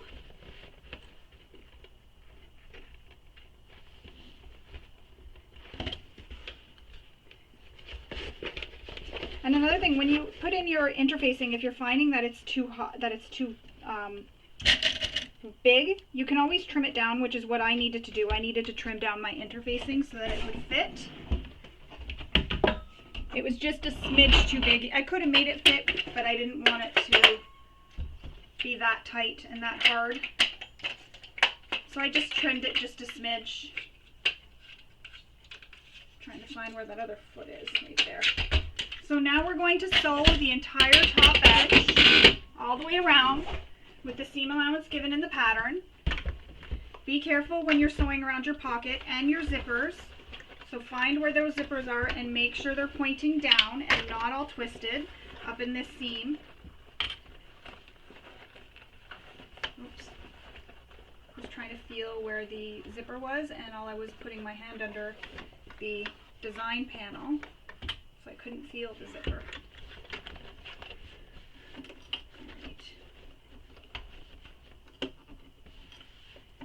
So I need to switch to a zipper foot. Just trying to find my zipper foot.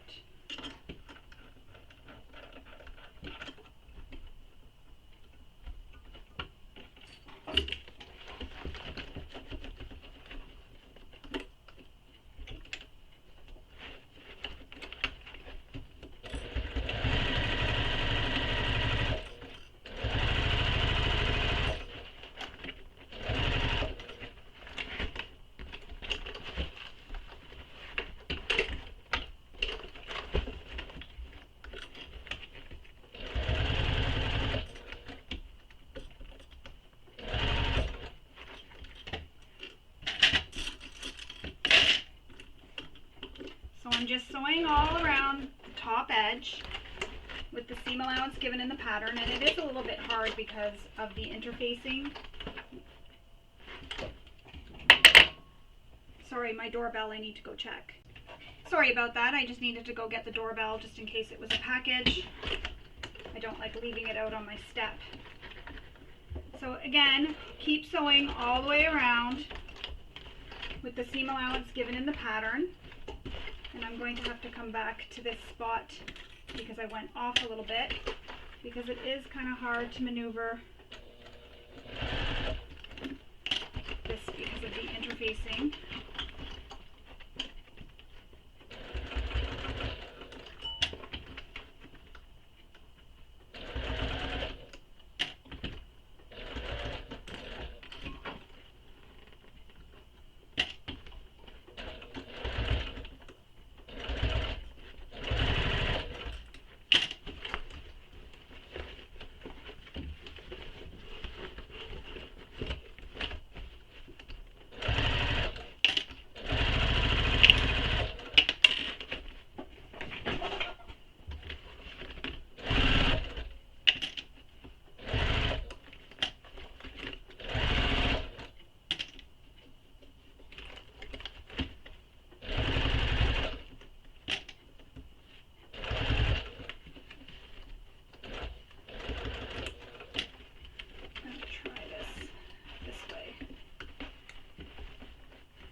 Where a free arm would definitely be better for sewing this.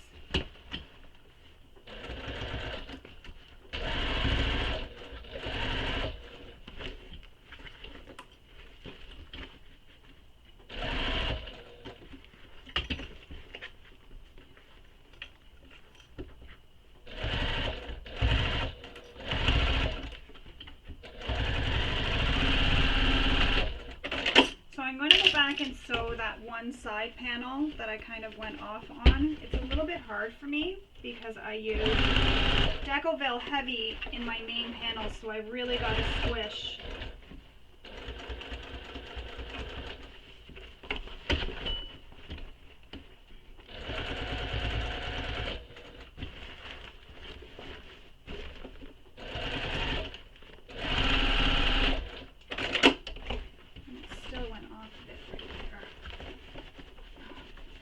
Perfect. It's gonna drive me bananas. There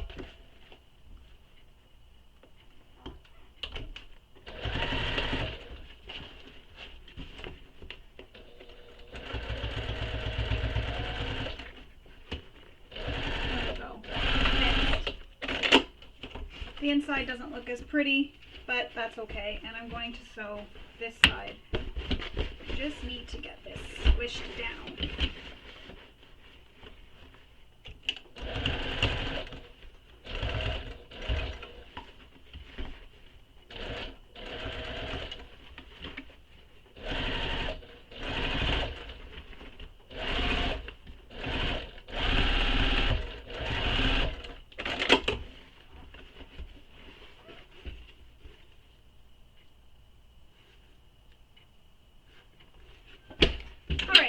So now we're going to turn this right sides out.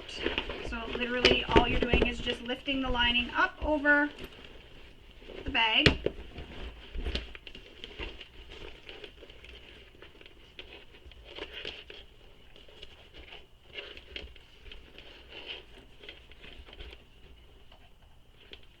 And then we're going to top stitch the bag, and this is going to be a little bit tricky for me because I now need to turn it wrong sides out because I don't have a free arm unless I can. Yeah, I think I might be able to.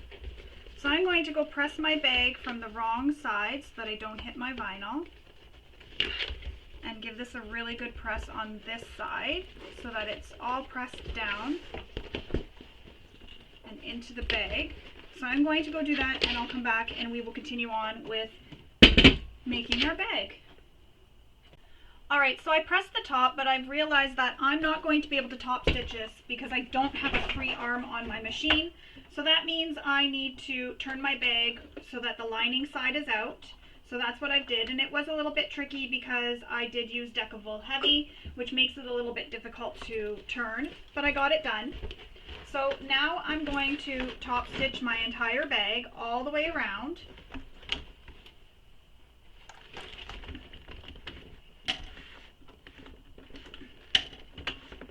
And I'm just going to make sure that everything is pressed flat.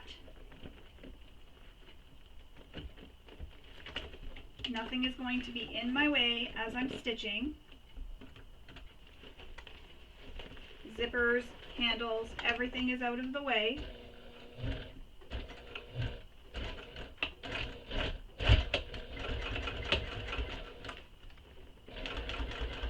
And I'm just taking my time because there is a lot going on here.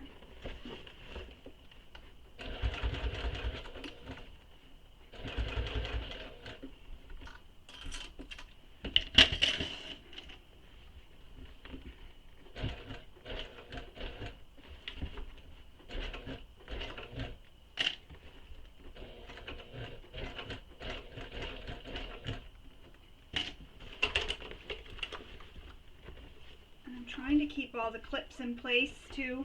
I don't like removing them until I approach them. And trying to keep my zipper out of the way.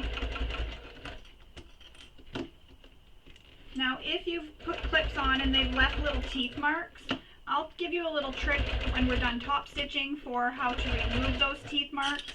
Sometimes they just sort of go away on their own. The fabric smooths out on its own.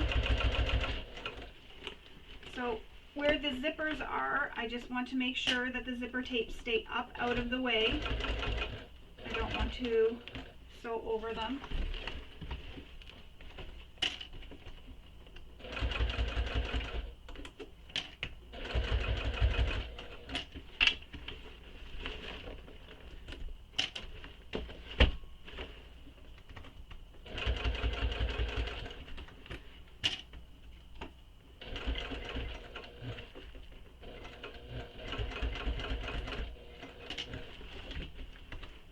I have to admit, it's a workout for me, for my arms.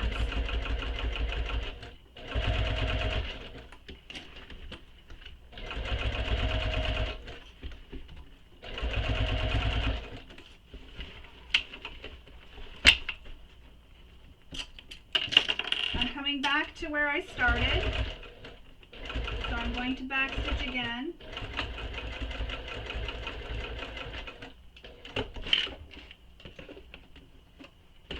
I'm going to pull these thread tails to the back if I can, which I can't because I back stitched too well. That's okay. I guess that's a good thing.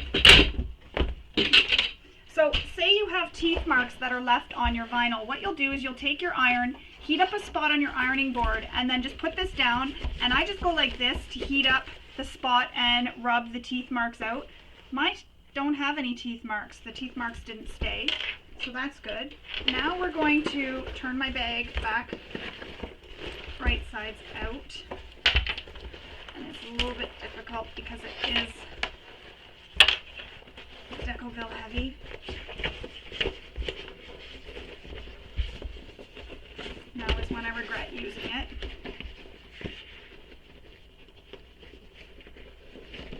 And some of it has come unstuck, but I can fix that after we're done our bag. And I'm just fixing all my edges again so that my bag is nicely pressed. See, we're already seeing our bag take shape. We were seeing it before, but now we're seeing it even more now that it's all top stitched.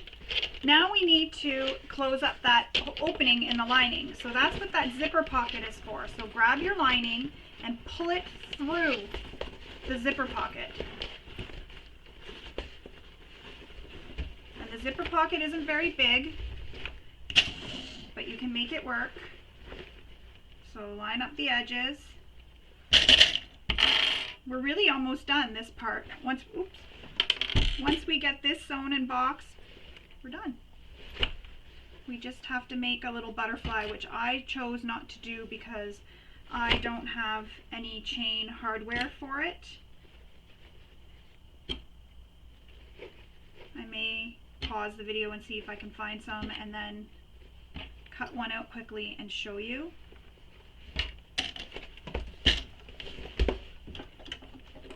So now we're going to sew this with the seam allowance given in the pattern along the bottom. So you can see it's sticking out the pocket and my bottom is all pinned.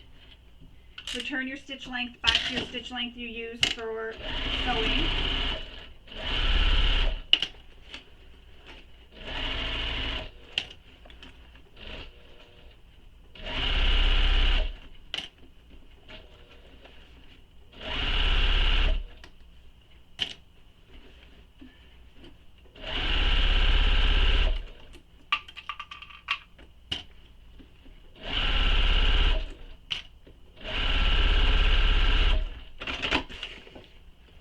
Now that the base is sewn together, we need to box our corners. So take your corners and your seams and line up those side seams. So you can press your seams open, or you can have one going to the right and one to the left. So that's what I'm going to do.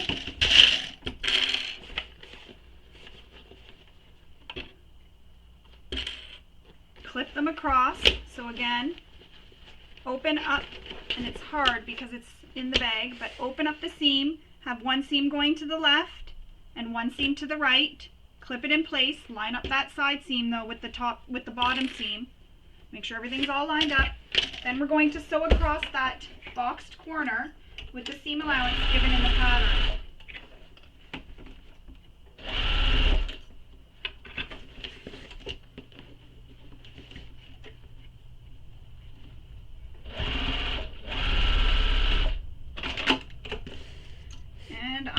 Thread in my bobbin. Perfect timing. I'm glad that didn't happen while I was top stitching. So I'm just going to fill my bobbin up and then I'll come back and we will re-sew the first box corner. Alright, bobbin filled. Now we can re-stitch our pocket boxed corner. Or not pocket, our lining boxed corner.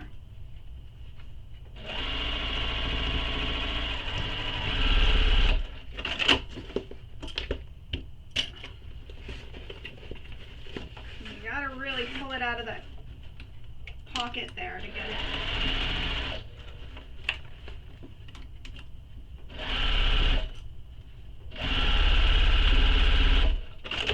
And I'm going to trim these down just to reduce some of the bulk.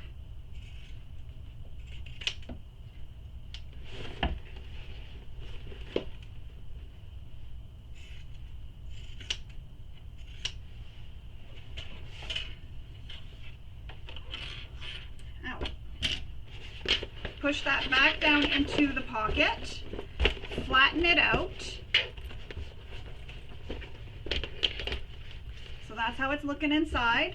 Now we need to grab the pocket and bring the pocket up and out and clip it in place.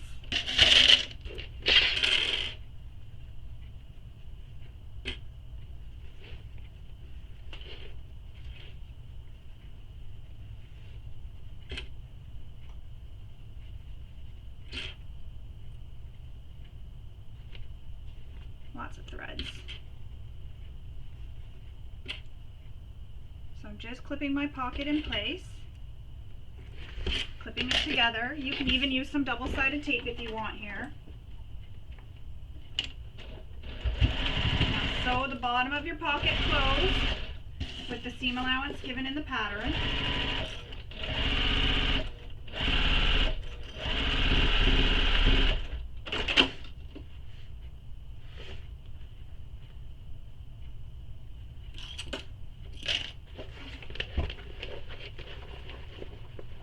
Tuck your pocket back in. Make sure you push the corners into the corner.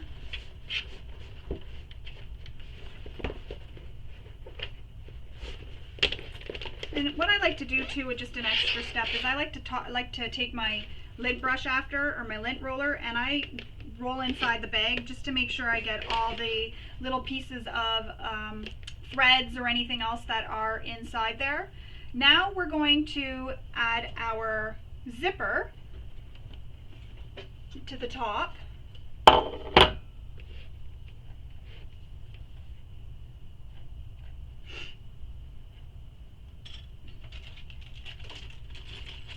And we're going to also install our zipper end. So for the zipper, I do have a tutorial on my YouTube channel, a video for how this is done, so I will link to that. So for the zipper, I'm just flipping it, inserting the zipper tape into the zipper pull.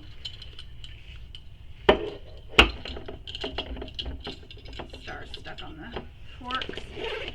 And then when I zip it up, I just check to see if it goes evenly, and it does. So that makes me happy. Now I need one of these and some glue. So for this, I like to take the zipper tape, fold one side under, so it's hard to see, fold one side under the teeth, and the other side under the teeth, and place a clip. Oh.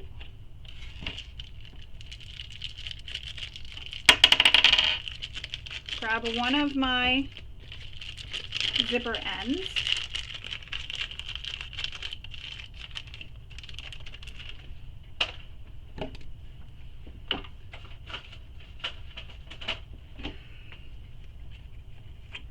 Some glue into the zipper end.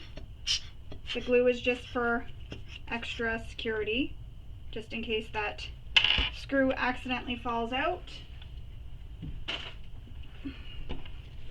So place it so that it is this nice side facing up, so the same side as your zipper teeth, and slide the zipper end, the end of the zipper, as far into the zipper end as you can go. Once you have it in as far as it can go, screw the little screw in, and don't do this so that that's in your hand. You want to do it so it's against the table, because if your screwdriver slips, you'll end up stabbing your hand and it hurts.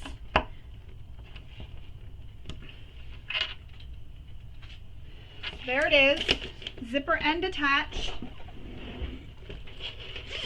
We can clip our sides together. And if you want, you can tuck your zipper into your exterior, into your lining of your bag, so that it's not sticking out. If you want to have it just like that. If you want to have it out, it adds a little bit of extra bling when it's out, but that's how it looks when it's in. When it's out, I'm just going to, still just as nice. It adds a little bit of bling on the outside of the bag because you have that little zipper end. That's beautiful. So I'm just going to stop the camera. I'm going to pause it for now, and I'm going to go try and look and see if I can find a chain, hopefully in gold, so that I can show you how to make the butterfly. Otherwise, I can't really show you how to make the butterfly. I can sort of explain it to you, but I won't be able to show it to you. So I will go and look for a chain, and hopefully I find it, and then I'll come back and we will make that. Alright, so what I did was I went ahead and I cut out some butterfly pieces, because I used my Cricut. You're not going to see all the steps, but what you're going to do is glue two pieces of your vinyl together, or cork, faux leather, whatever you're using to make your butterfly out of. So you'll glue two pieces together, then you'll cut out butterfly piece I. So the one butterfly piece needs two, and the other one only needs one. Once you have that glued together, just as I do here, you'll then take the two pieces and lay them one on top of the other. Once you have them laid on top of one of the other, you're going to pinch them together to cause some pleats in the middle of the butterfly, just like that. And what I like to do is use a bit of thread to wrap around the butterfly, just to help hold it in place. So I just go around the butterfly a couple times, and that just secures that in place for me, just like that. Then I'm going to tie a knot. And this was just something that I had from back when I used to make hair bows. I used to have to use a lot of threads to tie things, so I just do that because I know it holds it, and it'll hold it nice when we get the little middle on. So I'm just tying a little knot just to hold it in place.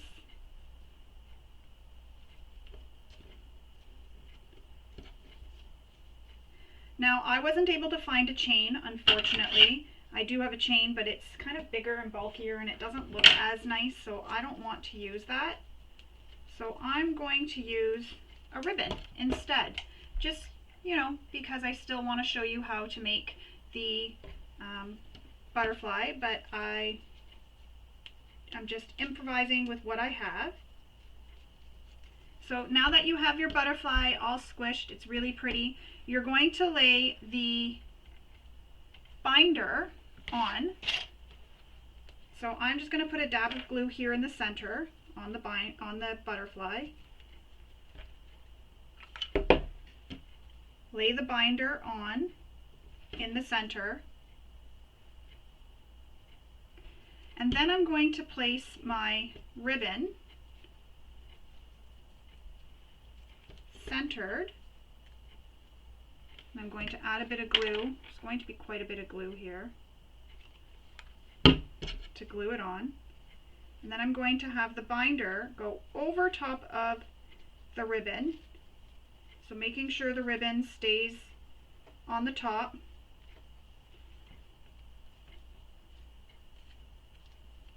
So I can adjust the ribbon now. And I'm using black because it'll blend in nicely with my fabric. So a little bit more glue. And if you have a hot glue gun, you can definitely use a hot glue gun. That'll sort of speed up this whole process. Wrap the other end of the binder up and over.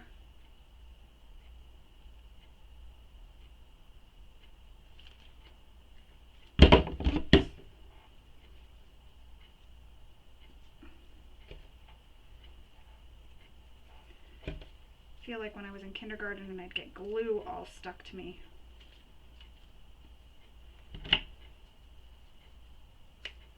Trim off the binder,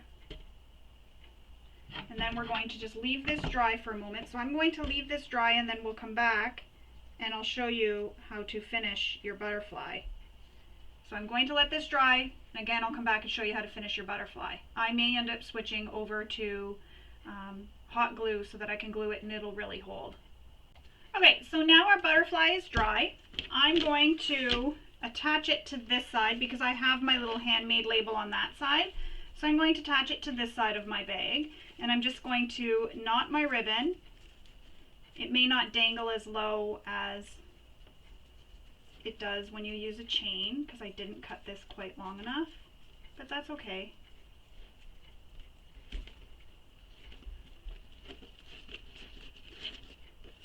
Yeah, it doesn't dangle very long. I should have cut my ribbon a little bit longer, but that's okay.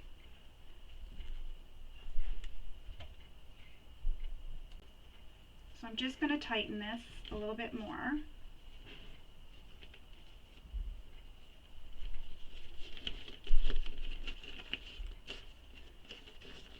And the knot sort of falls in between where the handle is, so that kind of works out, and there it is. I don't know if you can see it. My butterfly is on my bag, just like that. And again, I didn't have a chain, so I couldn't use a chain to make it dangle, so I just have a butterfly like this with some ribbon.